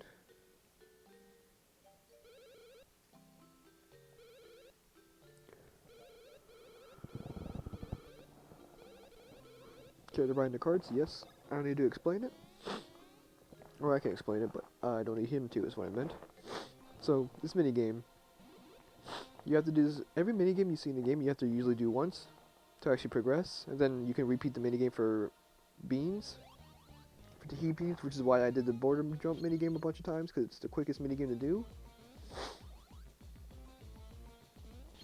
As well as probably just the easiest also. Mostly the non-time consuming part. So in this one, both Mario and Luigi are riding carts. I'm not controlling the speed they move at all. I can only control them jumping, and as well as moving the flashlight. So Mario has a flashlight, but Luigi does not. And you have to collect 10 gems to pass the minigame. I have to use the flashlight for Mario's sake, so Luigi can see his side. And 2 rocks are going to fall during this minigame, and if you hit the rock, it slows you down, as well as you lose some gems. If you hit both rocks during this minigame, you actually fail the minigame because you won't have enough to progress. Because hitting both rocks will leave you at 9 gems, which is 1 less than what you would need. As you can see, we need 10. And there we go. We also need to collect batteries, since the flashlight has a very low charge. It gets darker every couple seconds, so we need to grab flashlights to continue having the flashlight be powered on so we can see Luigi.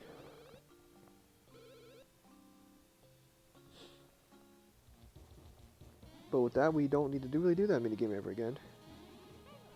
Because we already got our beans, so we have no real reason to repeat minigames.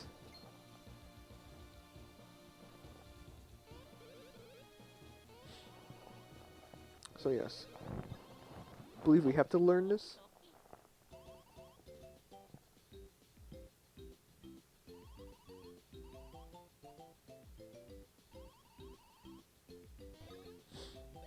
As you can see, we can hammer now. And the action command for this is just while you start shaking, you press it.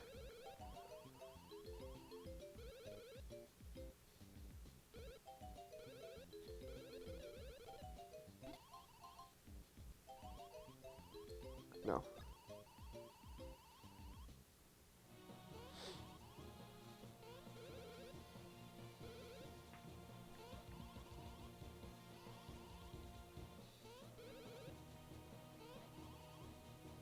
Cars ride are thrilling and filled with suspenders.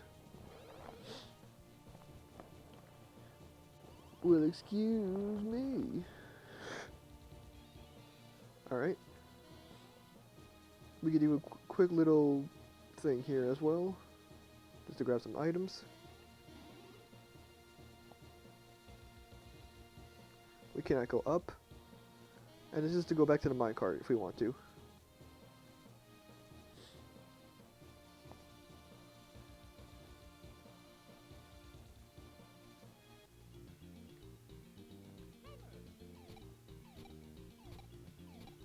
And these are, I guess they're just called spinies?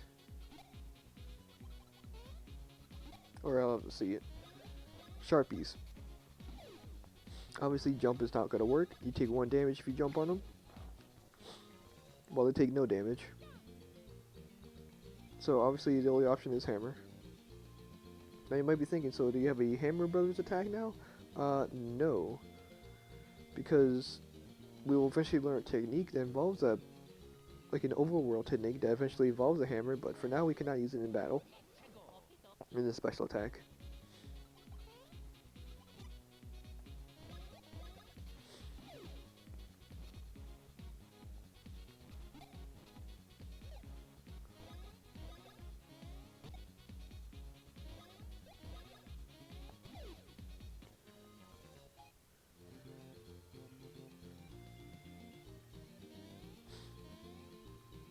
So at this point we are just getting to the castle, which is just going to be right over here. You can see the sign. And we're at the oh.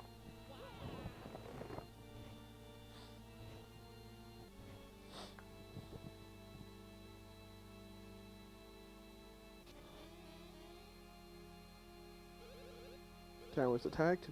Shucks.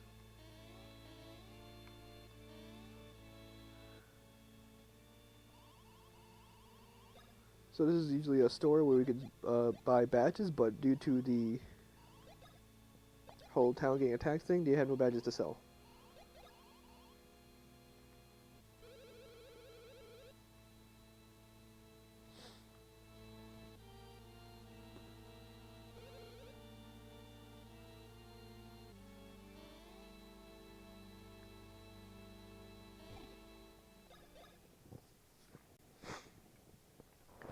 So we were able to do a few things in town, such as buy badges, buy a bunch of normal items. The inventory is very limited to what you can do in the beginning of the game. But the workaround to you not being able to buy badges, after this you get a badge for free. You could talk about how to the equipment tutorial, and then from there you can purchase things.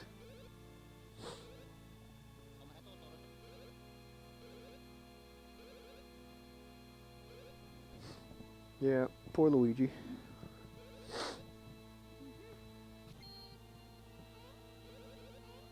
He jumped like the same height, so I don't know why he's freaking out.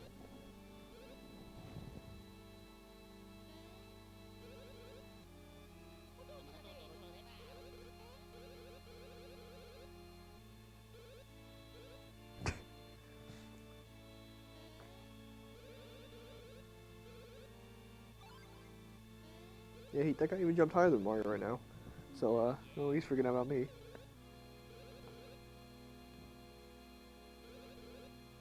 That was one wacky story, I guess.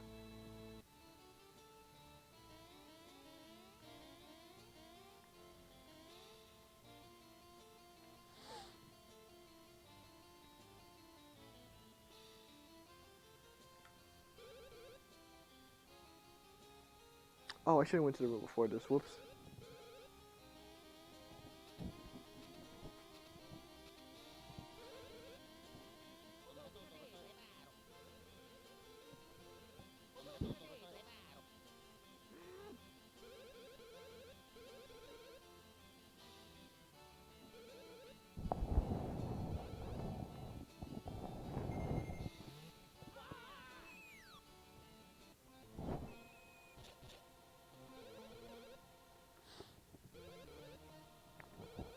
So now we have to prove ourselves that we are actually the Mario Brothers, so we're not really suspicious into coming to the castle and talk with the Queen to, we gotta fix the plumbing.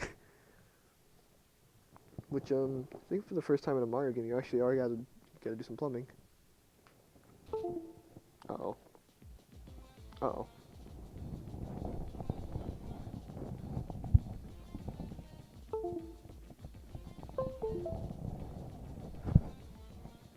Oh, well, here we go again. I need to save state that time since, I'd already saved.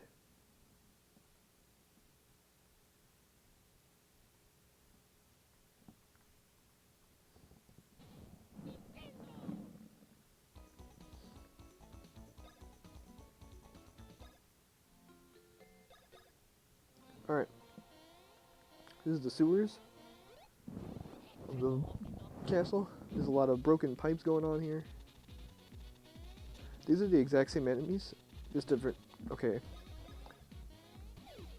So instead of the fireflies, they are just faster. That's really it. They just move faster.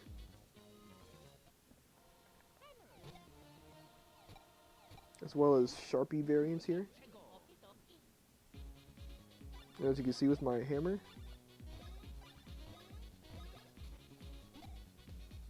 you able to stun enemies. I don't know why I was really holding that one back. Okay, I don't know why that didn't work. But yeah, that's what happens when you use an action command with the hammer. It just breaks.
So I don't know exactly why that happens.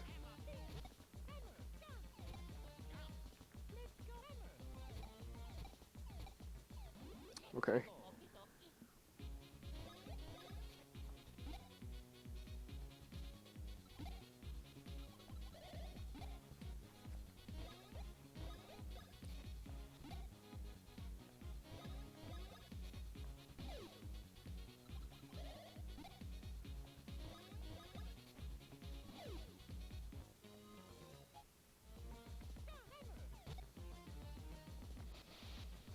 So yeah, basically just this whole place is wait, what?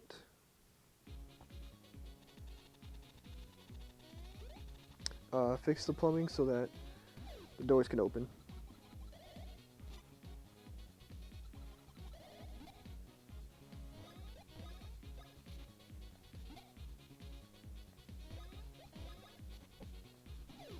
Not a whole lot to really say right now with what's going on.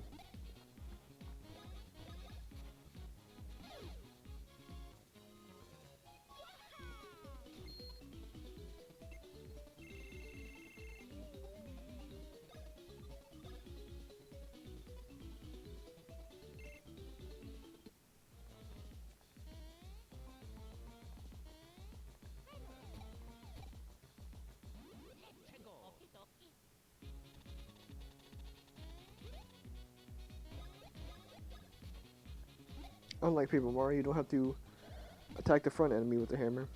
You're not forced to. You can attack any enemy with your hammer.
Oh, I screwed up. Whoops. So for this, you have to hit them in a specific order. I just screwed up the first time. There we go.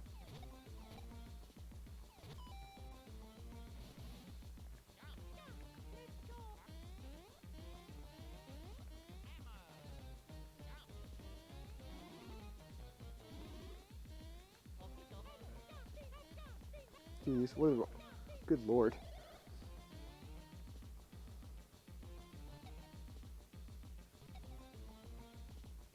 Only a couple more rooms.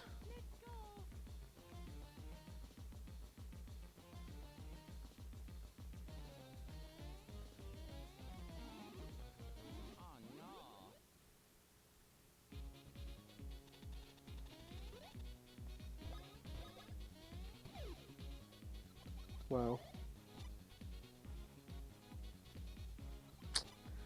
Oh, I'm so used to them being doing a close-up attack.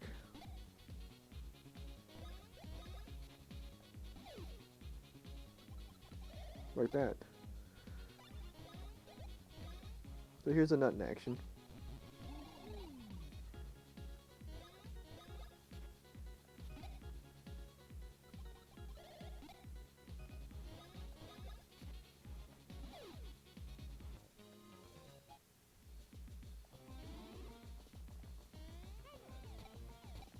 Yeah, it's weird.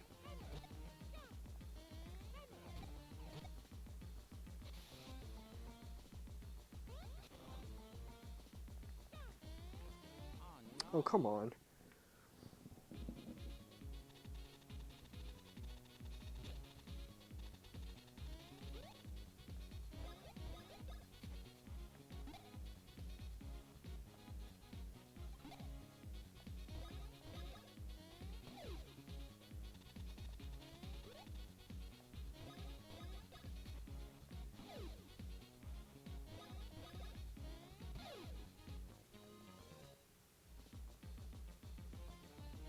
I believe this is the last room.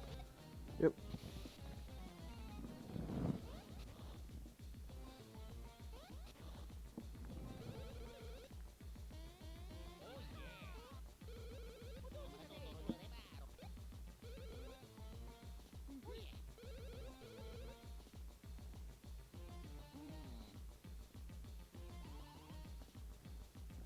So if you're wondering why this specific character model looks familiar, it's because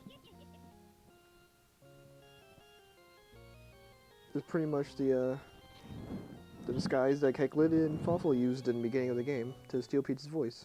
And that for some reason fixing the plumbing is the defense system for the Beanstar.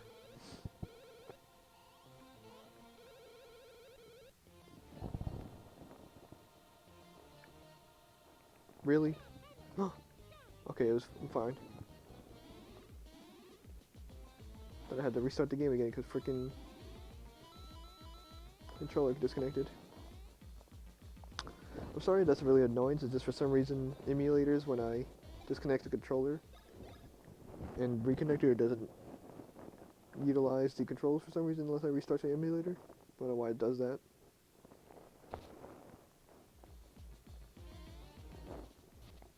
I'm just gonna slightly heal.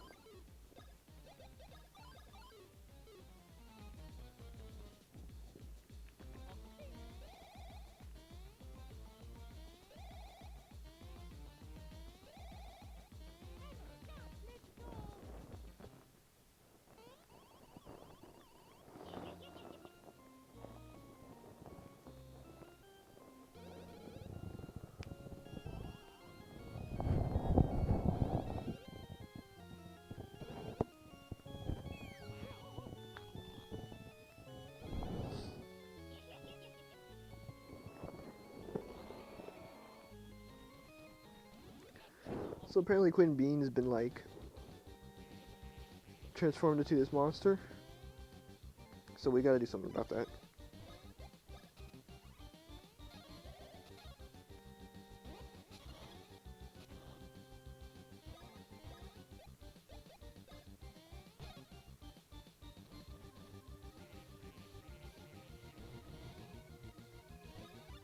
So I want to get the advanced version of this moves during this battle.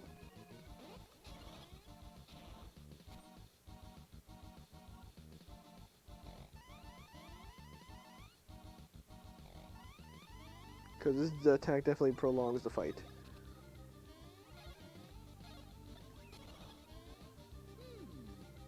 Really? We got Bounce Bros?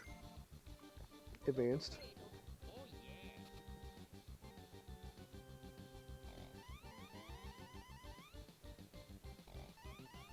And you can't counterattack the beans, but they end up joining the battle and turning into just the green beanie enemies.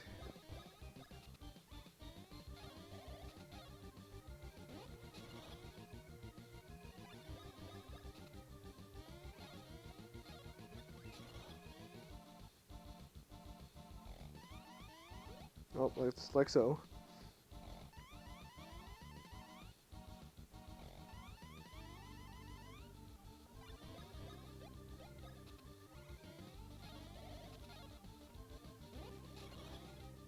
There we go.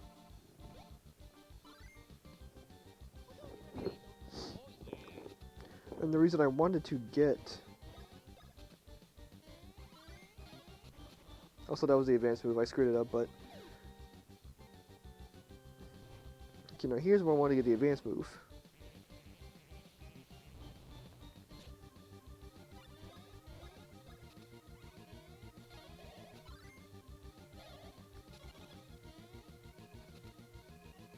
It allows you to negate spike damage.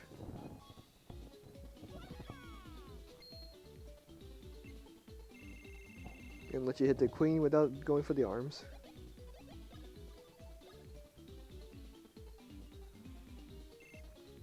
But since Mario is the stronger of the two, I will try to put some BP into him since his special attacks obviously do just do more damage at this point.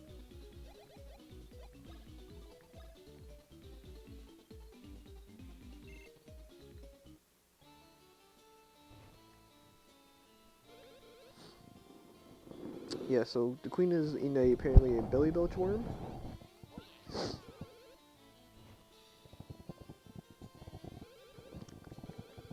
So we have to go to the Chocolocola Forest, or Chocolate Wood, sorry, to get Chocola Reserve.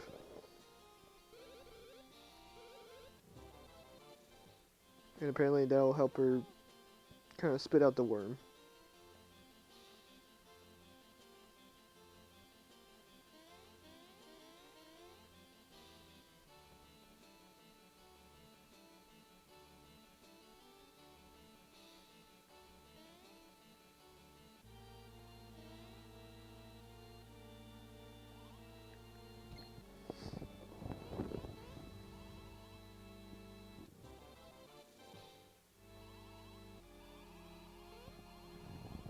So yeah, we have to go through this tutorial, sadly.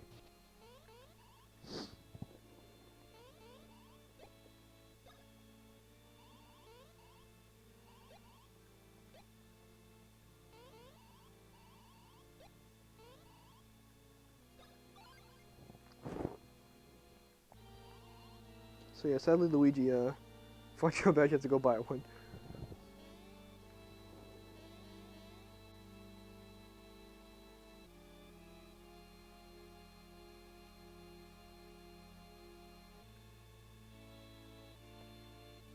Believe we still cannot purchase things. Oh, we can. Okay. Obviously, the red trousers mean only Mario can wear them, and red and green means they both can use it, while the green means that only Luigi can wear it.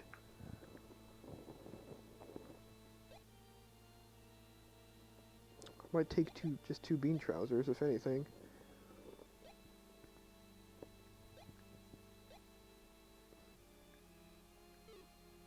Well, whoops, I forget.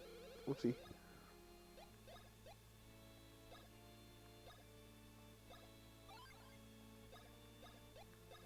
And there you go, two bean trousers. Now for the badges.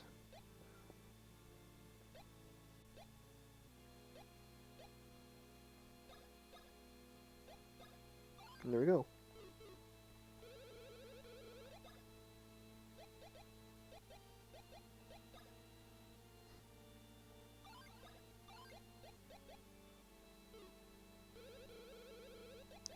So yeah, selling things doesn't, your stash doesn't affect selling, only buying.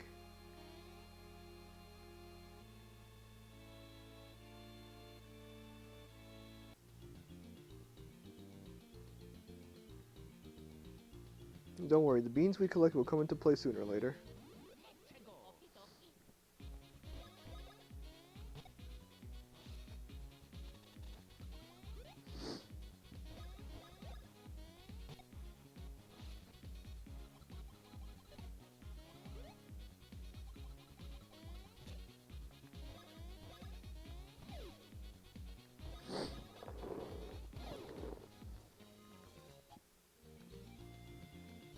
Oh, I did not see that there.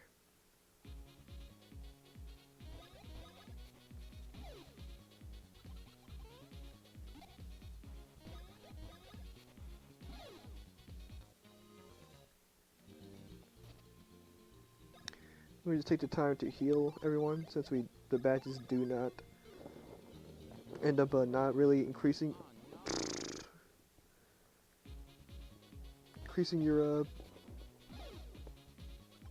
points instantly.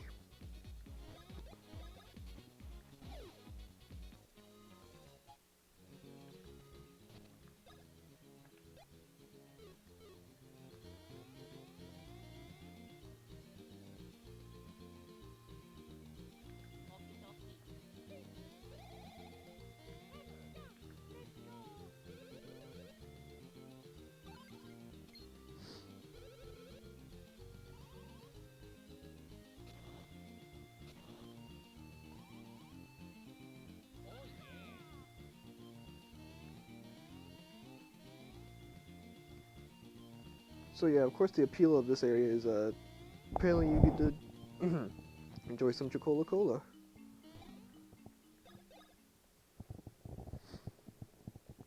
So I believe this is Chateau de Chocolat. Yep. So if you remember in Thousand Year Door, in Chapter 5, I remember I pointed this out. There's just a little thing of the process of how this stuff is made. Here's a little barrel maze. This maze took a good bit of me to do when I first played this game. But,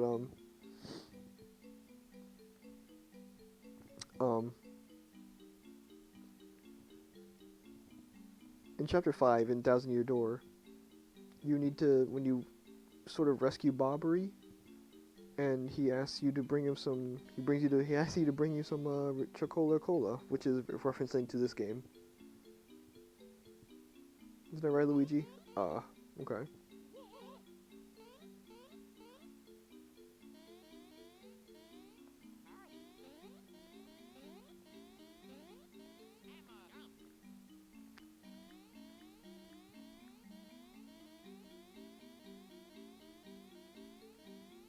Hmm.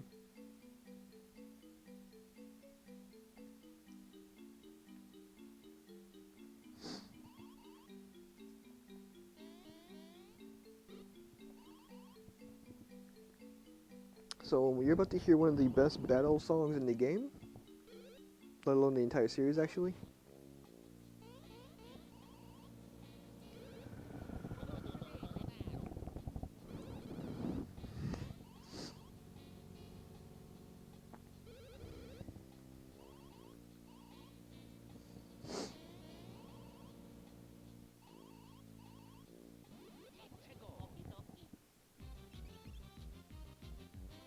That was bad.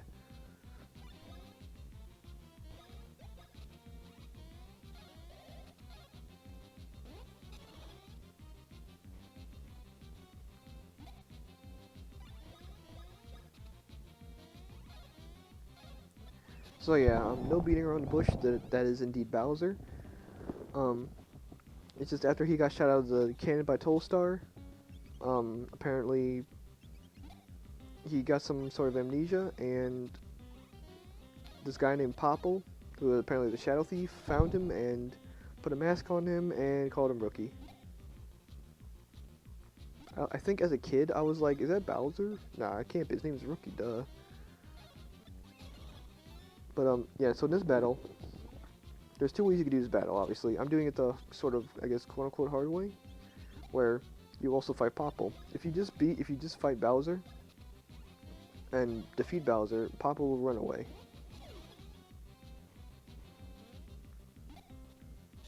I keep missing that. But anytime Bowser will counterattack anytime you hit Popple, obviously until you defeat Popple, and then it just becomes a one-on-one Bowser again.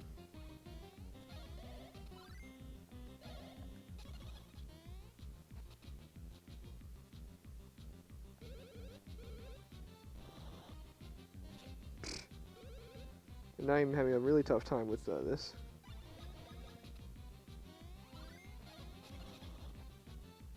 Good job, Luigi, you did it. All you really do is just get some extra XP. That's really it.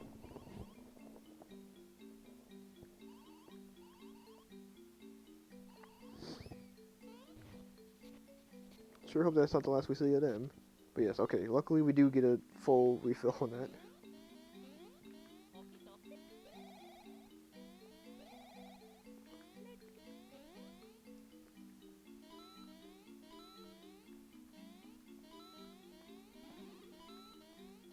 I kind of missed out on those money because I didn't know it was money.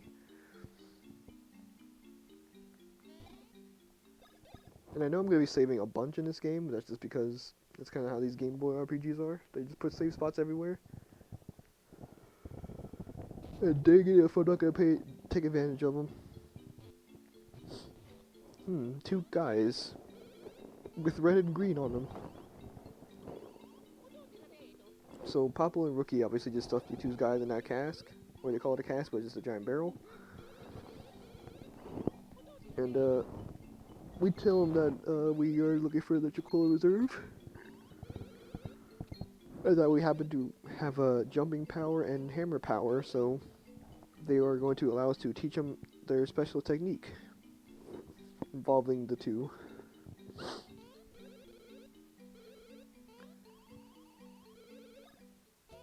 Just to talking like a weird French sort of way. As you can see with the way they're talking.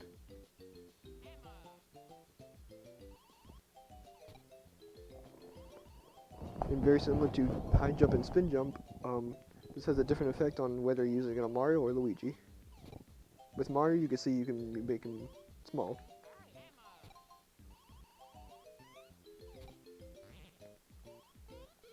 Obviously, that allows Mario to go into small corridors or holes in the wall you see.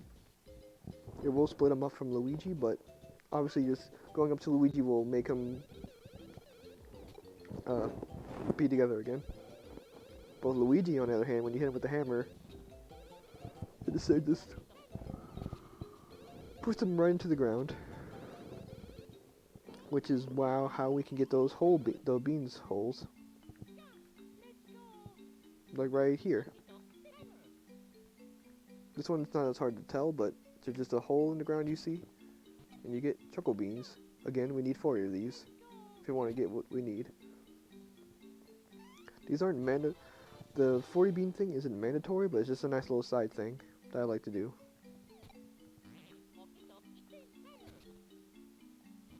But after teaching us, these guys tell us to get these two like things, these two like goblets, using our new techniques.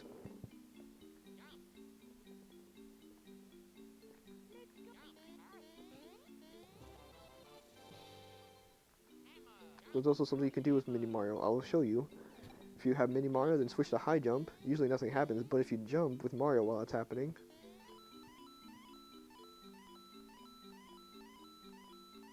as long as you have available mushrooms, this is a thing you can do infinitely, because it hurts Luigi, as you can see.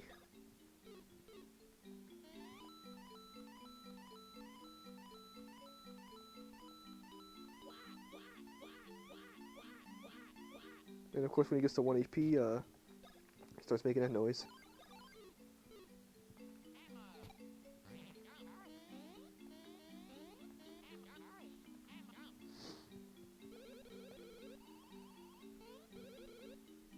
Money is never this big of an issue, much of a thing in this game, so it's really not that big of a deal for us to not do the Luigi technique.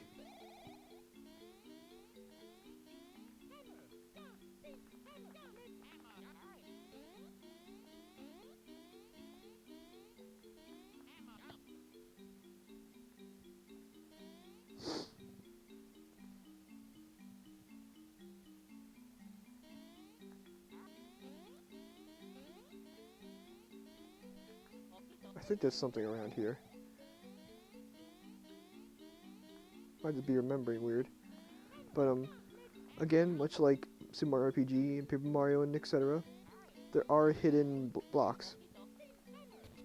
And these don't have items in it, they have beans in them. They are called Who Beans?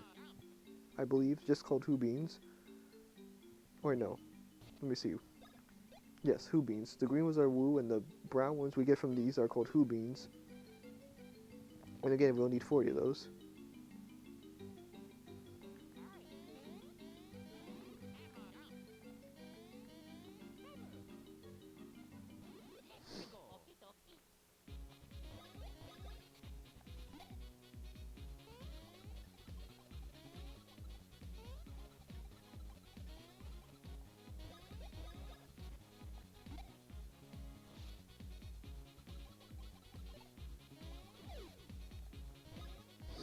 And again, when you get these low enough, you cannot defeat these as actual enemies. They always turn into a beanie when they get low in health.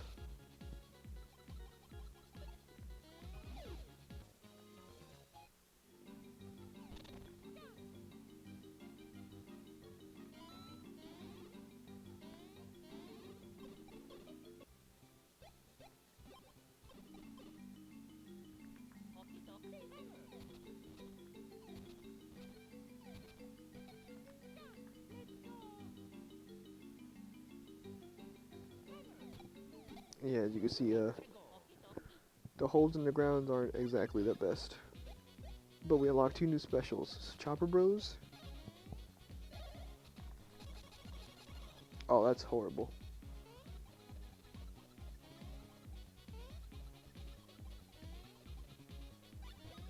And Knockback Bros. Okay, we at least got the thing. So the bad thing about Chopper Bros is you can spam the A button as much as you want, but sadly I guess on emulator it doesn't register most of them, which is a bit unfortunate.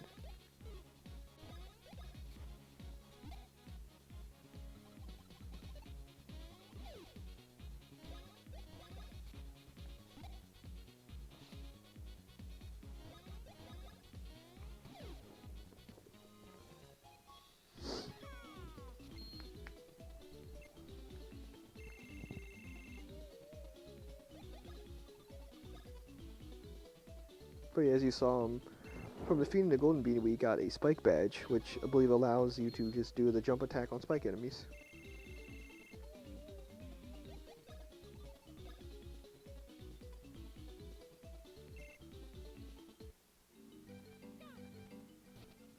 I'm not sure though in terms of actual damage increases. Yeah, it does not. They also do twice as much damage if you jump on them. So it's really not that big of a deal if you actually do end up finding a gold beanie.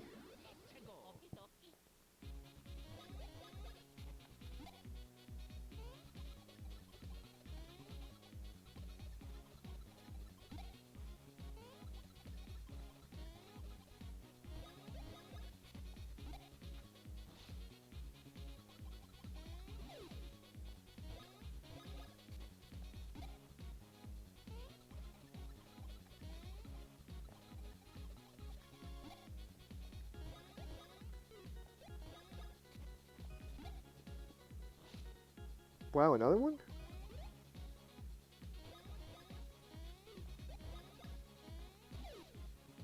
That's crazy, actually.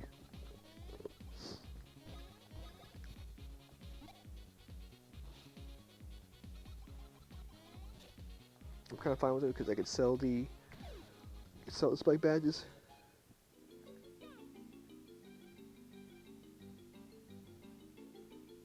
But yeah, so this is the map. It's a region map. It lets you see the current region. As you can see, there's a lot.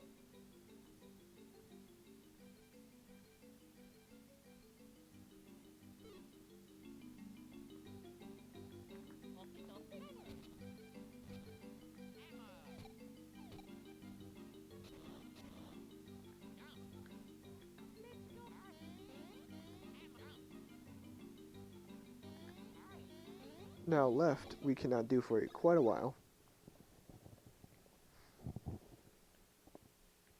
Like maybe like last quarter of the game maybe is when we finally head left. I can still go left initially, but that's about it.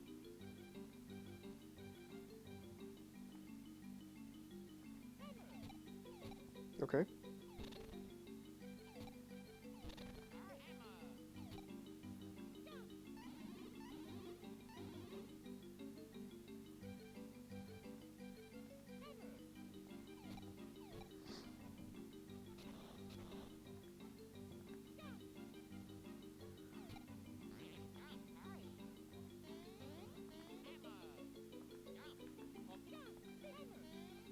There's another little thing. You can find barrels like this. Luigi go into it by burrowing under it, and then you usually use them to deflect things like this.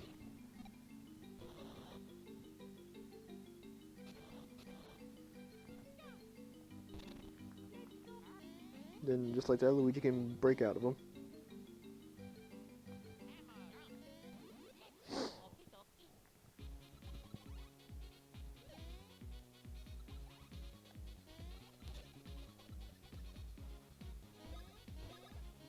There's a Chuck guy.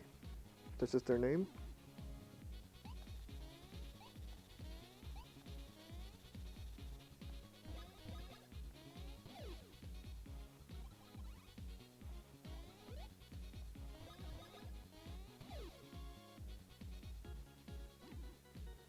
Usually the way he shakes his tree just depends on which one is going to be attacked first. And then after that, it's just back and forth. You never actually see fuzzies the whole game.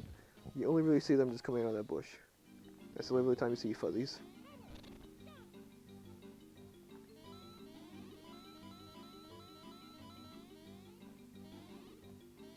Ooh, I almost jumped into that.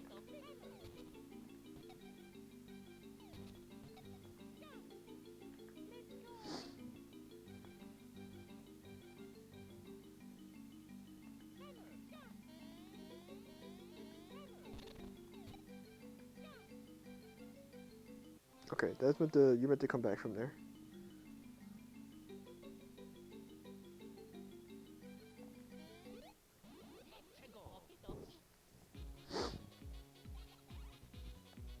I keep getting the timing wrong. Usually the moment you see them stop spinning is when you can jump for the counterattack, but I keep missing it for some reason. I can get on Luigi, but not Mario for some reason.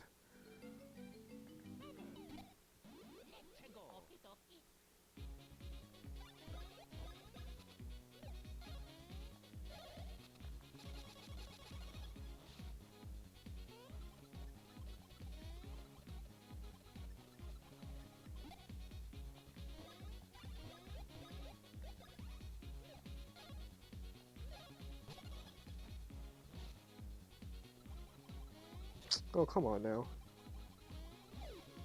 I keep jumping too early.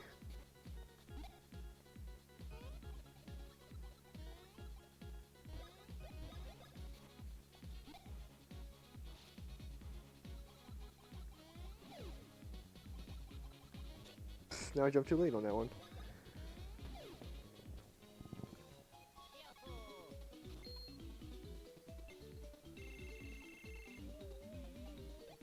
That's odd. Wow, really? Now Luigi seems to be ahead of XP. Kind of an odd thing they do in this game.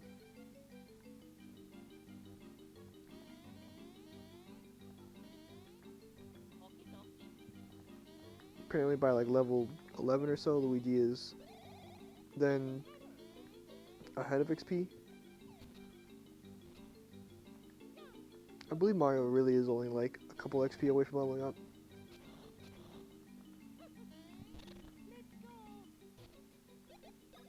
Yeah, he's 3 level. He's 3 XP from leveling up.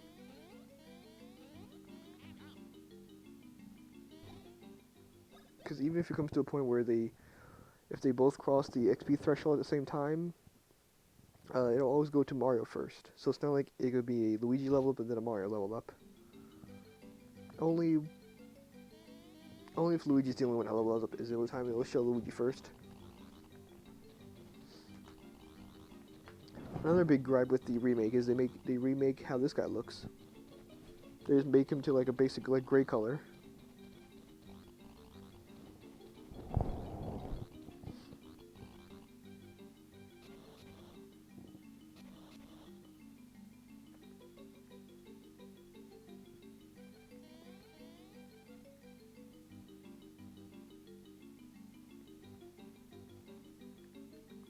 Whoops.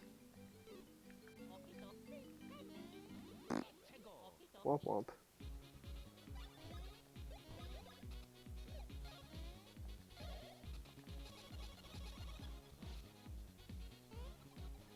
Then note to self, don't press it too fast. It just won't register. Luckily, once you get to that part, okay. Luckily, once you already reached that part, it's already been sort of done.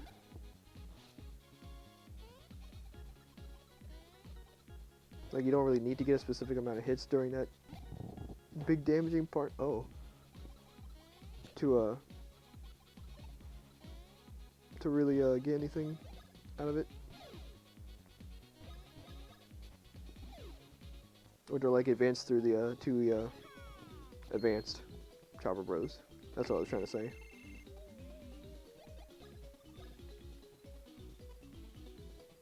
Alright, that's two level ups in a row with dealing with power, so I can do something else now.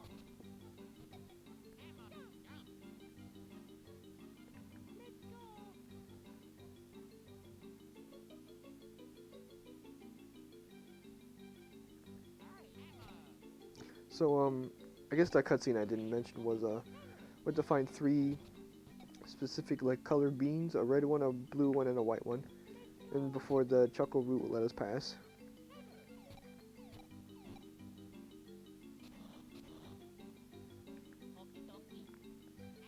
And so you kind of have to go through, like, 3 things.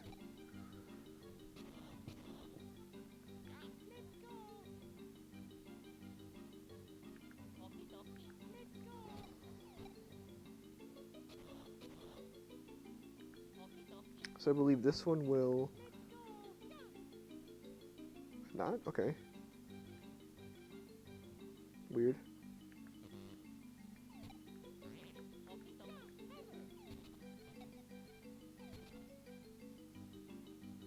Oh, no, okay. I get it. Never mind. So there's the white one, as you can see. Then you're getting 15 seconds. And you have to get there as Mario and grab it. Like so. There's no reason to press this button because the whole point of the button was just to stop the timer, but you can also just grab the fruit. It's labeled as a fruit even though it's just like a giant bean, but whatever.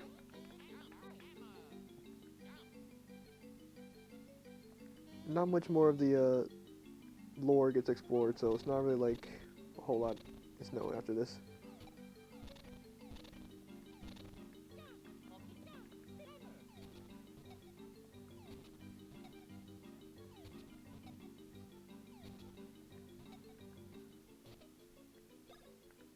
Look at that, we have 13 beans. Chuckle beans, at least.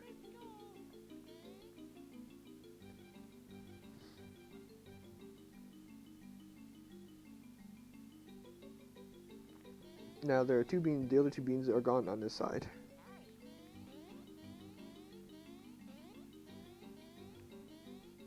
Come on, just let me get the box.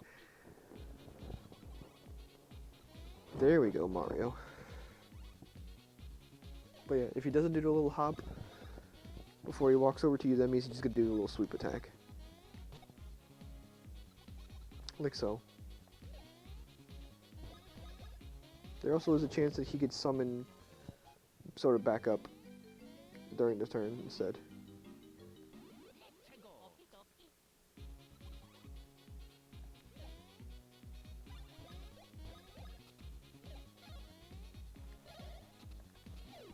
Okay, I missed my timing there. Again, this is going for Mario. Again, if it shakes the other way, it's going for Luigi, but it hasn't done the other way yet, so I can't really show it.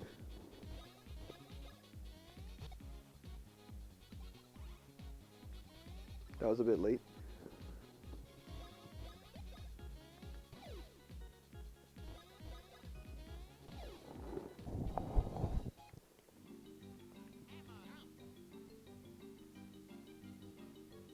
So there's 2 paths here. Obviously, both paths will lead. Oh, really?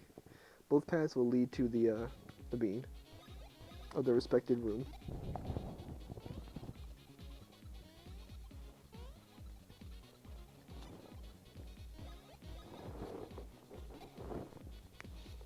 Oh my goodness. Okay, he actually ran away this time. I was gonna say that was like the 4th one already? That was crazy.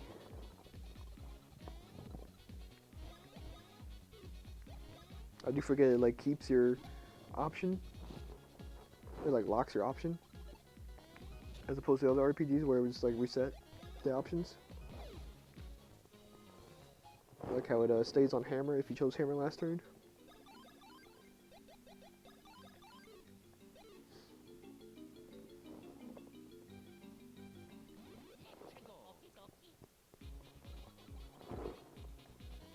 That was too early.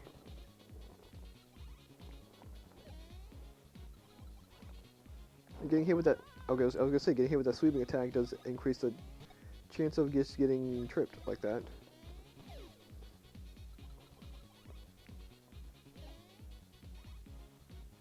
Okay, no backup came.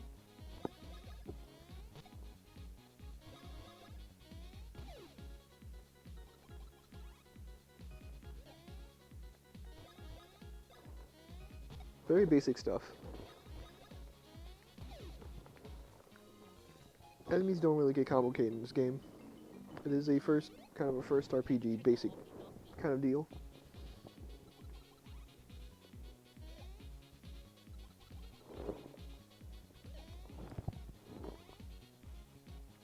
Yeah, I'll do the sweeping attack too, that's nuts actually.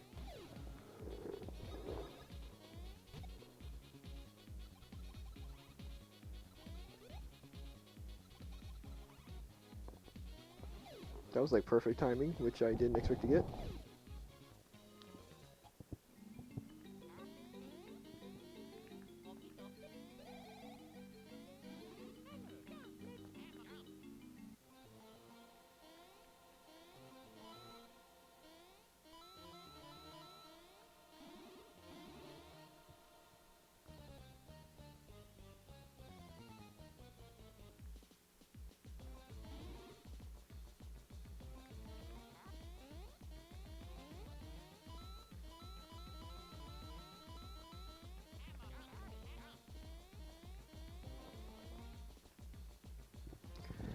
You are kind of told about this back at start as fields, but if you don't, then you simply have to be holding the option you want to be going while alternating between A and B. You don't need to do it in a rhythm. There's no real penalty to you just not pressing them, other than just not moving, as you can see.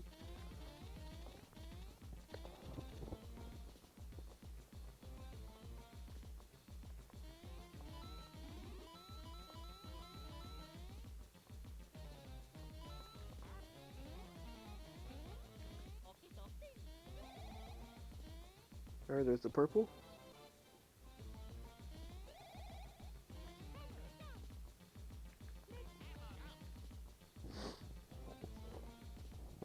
Now, technically, it probably would have been faster to get that one last, since you could have just fallen down that cliff and you would have been back at the like near the right by chuck root. But because I did this in a weird order, we're not. So this is kind of a little mini tutorial about the things on the ground, which you already knew about. She's just telling us to just get 5 of them.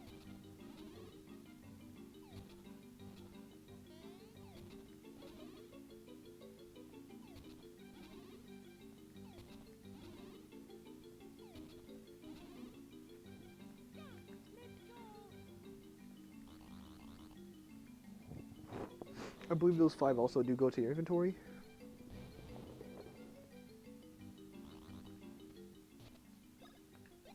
Yeah, cool.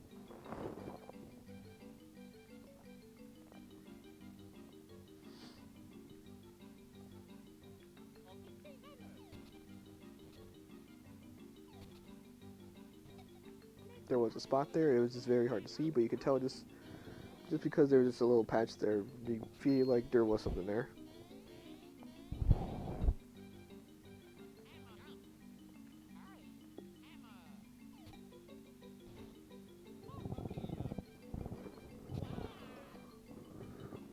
Obviously for the red one we have to fight a little mini boss.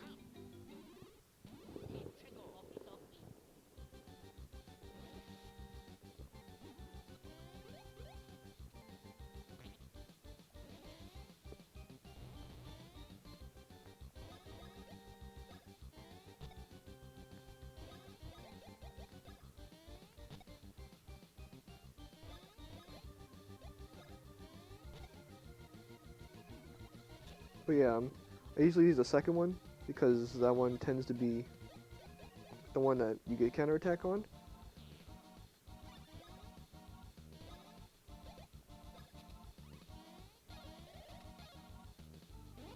And there he goes. Only has about 50, maybe 50 HP or so. So that actually like just kind of just killed him too.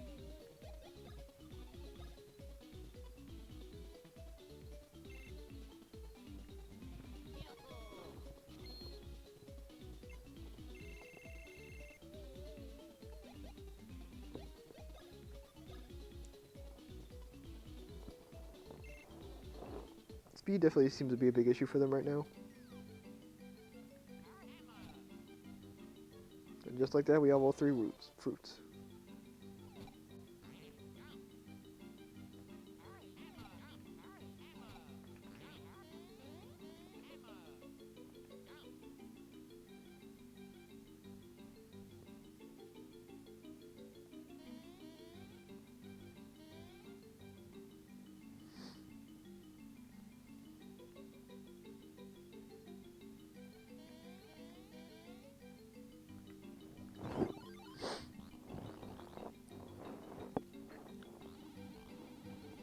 Alright.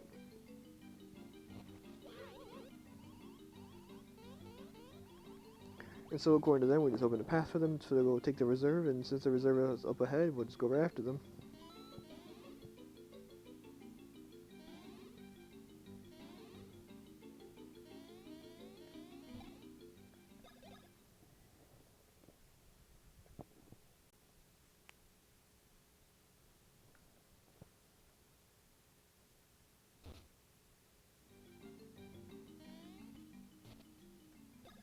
And despite being sort of a little mini boss, Wiggler does not restore your health.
So I still don't understand this part all that much. But apparently the Chocola Reserve is actually just a big monster.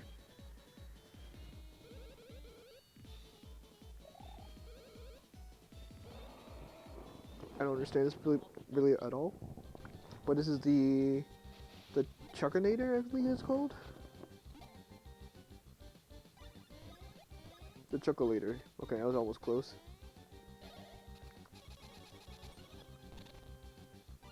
Now there's an attack he has that, just depending on where he's positioned, it can be extremely close to not being able to be avoided.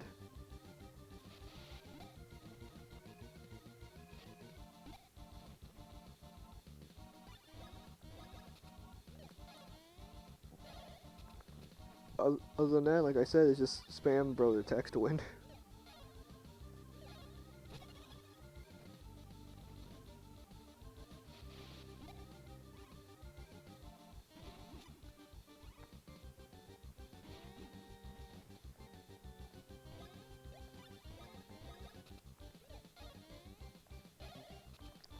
I keep missing that.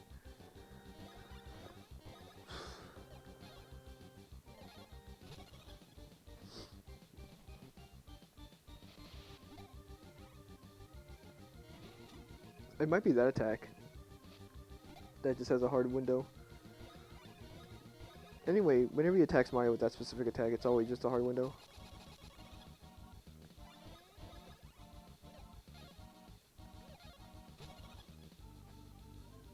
Alright, so that's kind of the last phase of him. Of course, he comes by and jokes about him.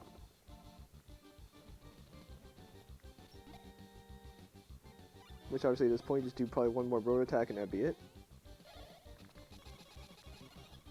Yep.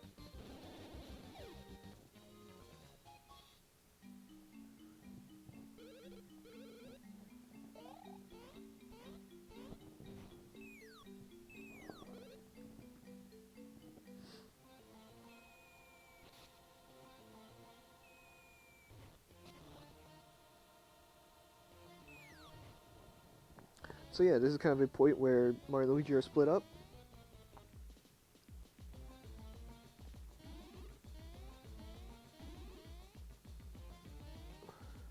Luigi, I could actually fight things here as Luigi just to get some XP, but I would rather just stay at where I am at for the XP.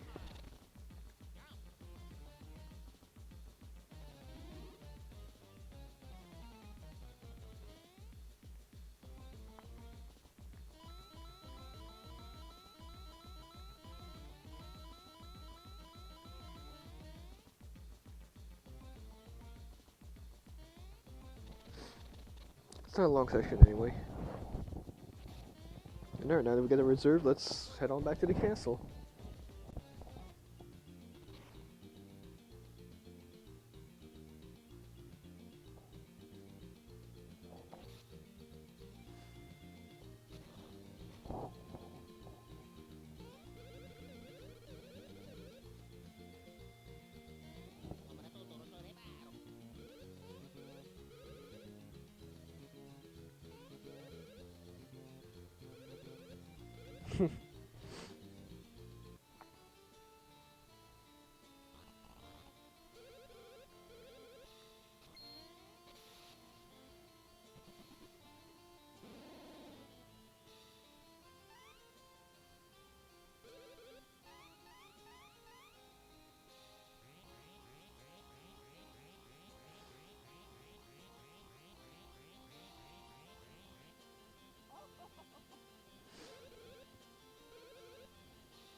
So yeah, so you find out that Kekler wants the Beanstar because the Beanstar fulfills wishes, basically. Very similar to, I guess, the Star Rod from Paper Mario and Kirby. She needs Princess Peach because only Princess Peach's voice can awaken the Beanstar. And so, hence why she stole Peach's voice.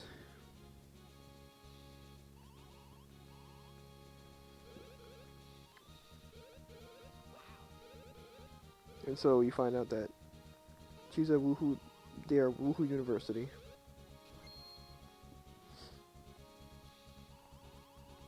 So we make haste to Woohoo University. And no more drastic music. Here's a pipe. Another waypoint, so to speak. As well as you can also do this.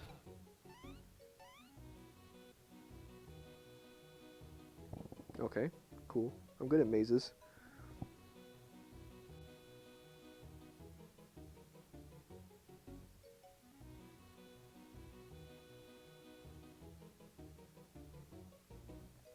The reason I came here because there you go. Who beans are in invisible blocks. And there you go. There's 5 of them right there. Again, we're gonna need 40 of them.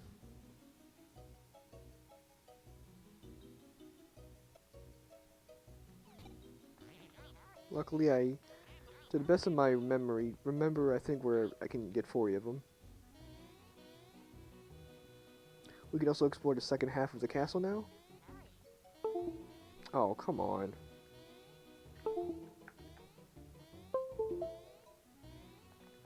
You're joking me.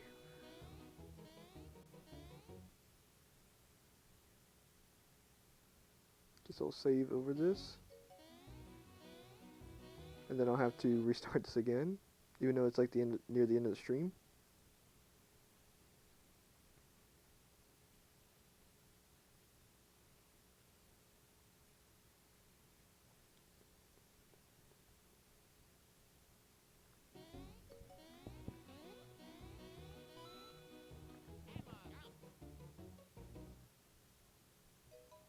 Alright.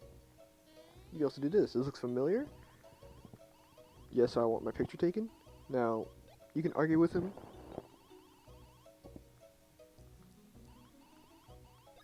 To tone down the prices a bit of the thing, because he asked for $100 to change your picture. So we're going to change and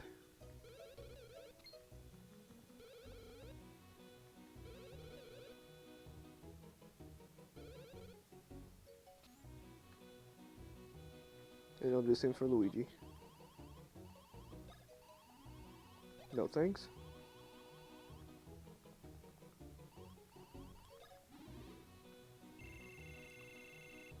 I don't believe you could say no past that. And if you say no, he'll just be like, oh, okay.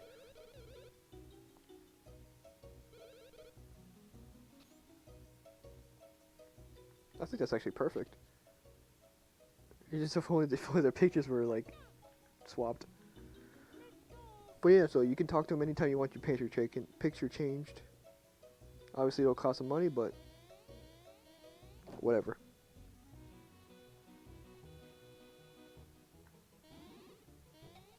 Also, despite Who Beans only being in hidden blocks, there are some that are definitely just in blocks.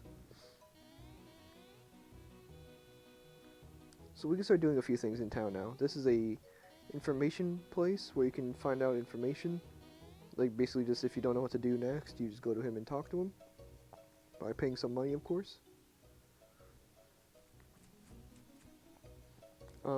This is an actual item store.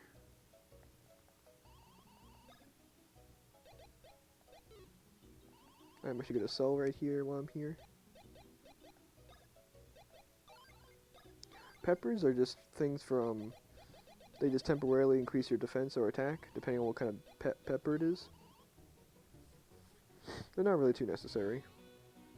Unless you're trying to do like a specific type of thing, but other than that, you don't really need to use them. I always just sell them. Because they do also sort of change specific things around. Look at that. Or his house, this is a good job.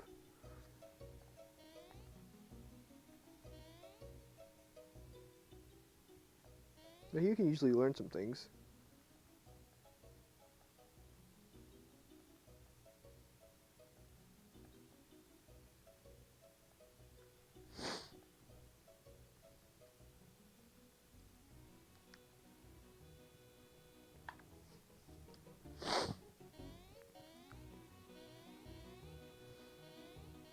So what that last book was talking about was if you're standing over a spot in the ground that has something underneath it that could be dug, and if you make Mario small and walk over that spot, you can actually see like a notification over Mario's head that there is something there.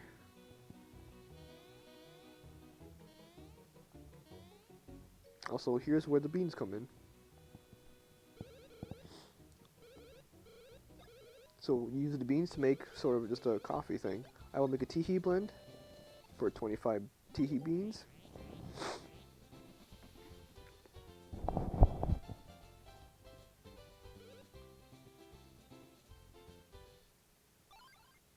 Oh, power outage?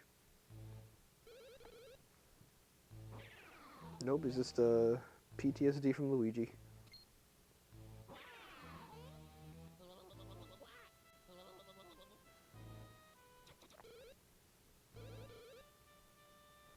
So yeah, Egad is actually the owner of the cafe, of course by the huge face of his on the top of the thing. So this is his cafe.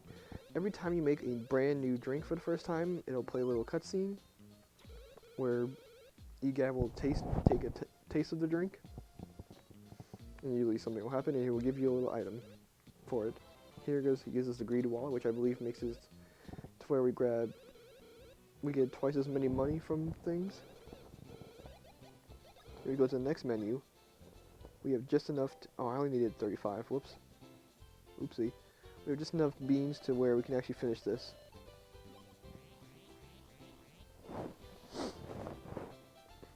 So this is what a Teehee espresso?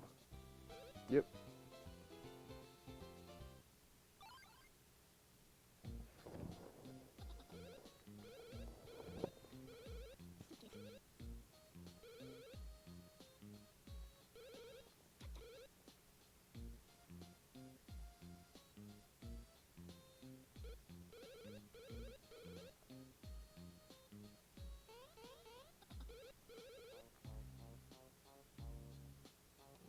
And then there's the bonus ring.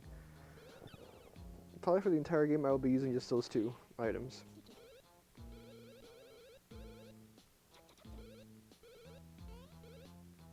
And so Egad has a stomach ache from the coffee. Luigi's just gonna suck him up. Just go in the vacuum, man. I believe we don't have any more beans to really use. Yeah, we only have 10 of those.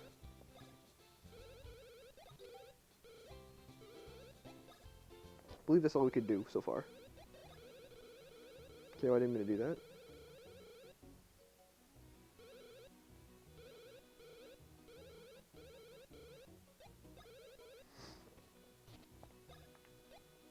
Yeah, we almost have enough Chuckle Beans to just make the Chuckle Blend, but we can't. But what you can do with those things we just made, they act as a random, or not random, but actual permanent status upgrades, like the Teehee Blend increases our either one of them by 4. I have to just choose. I'll choose Mario. And the Teehee Espresso is 6 random. I will give it to Luigi. And it was badge points.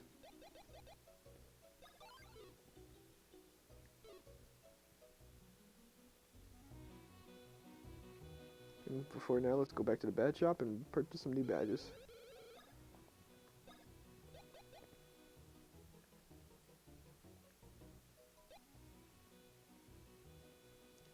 We'll see, this increases defense for Mario, but also lessens his health. Which kind of just means it just kind of does the same thing. While Luigi on the other hand can get these. That increases health.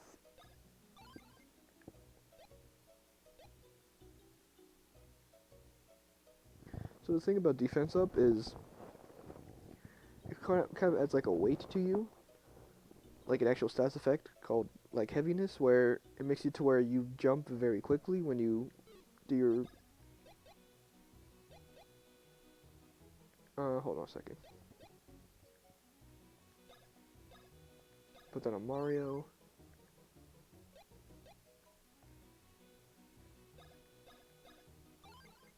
Whoa, whoops. I meant to put on Luigi. But it sort of adds weight to you, and basically makes action commands harder to do. So I don't suggest actually doing anything that increases defenses. It's kind of things that peppers do.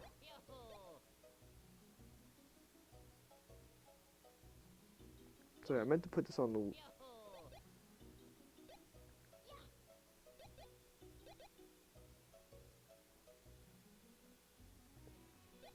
Um, I meant to put this on Luigi. And the Mario meant to have. Was that actually it? Oh yeah, that was it. Okay. Okay, so now for this.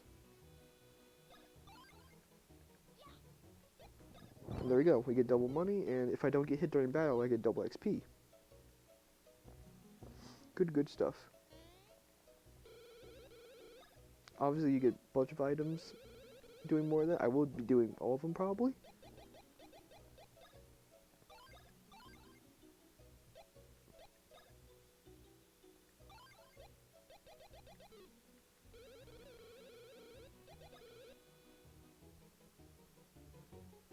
Alright.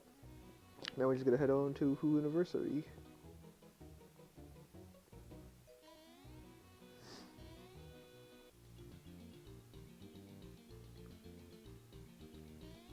This is also a not bad spot to farm for the Woo Beans, which obviously, like I said, you need a lot of.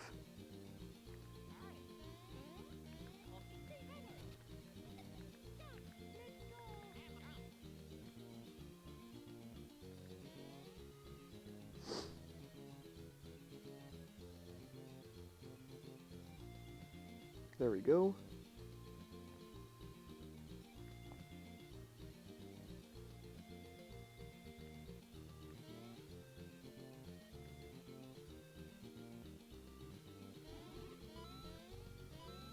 I'm actually not going to worry about coins from coin blocks really, because with the wallet, kind of becomes unnecessary. But alright, that's going to be it for this stream. Tomorrow we'll explore Woohoo University. Thank you, bye for coming out. Make sure to follow me on Instagram and Twitter so you see posts of when I'll be going live and what I'll be playing. Make sure to subscribe to my YouTube so if you miss a stream, I'll upload them there after I finish recording. And make sure to follow me here live on Twitch so you can get notifications of the moment I go live. I'll see you guys next time. Later.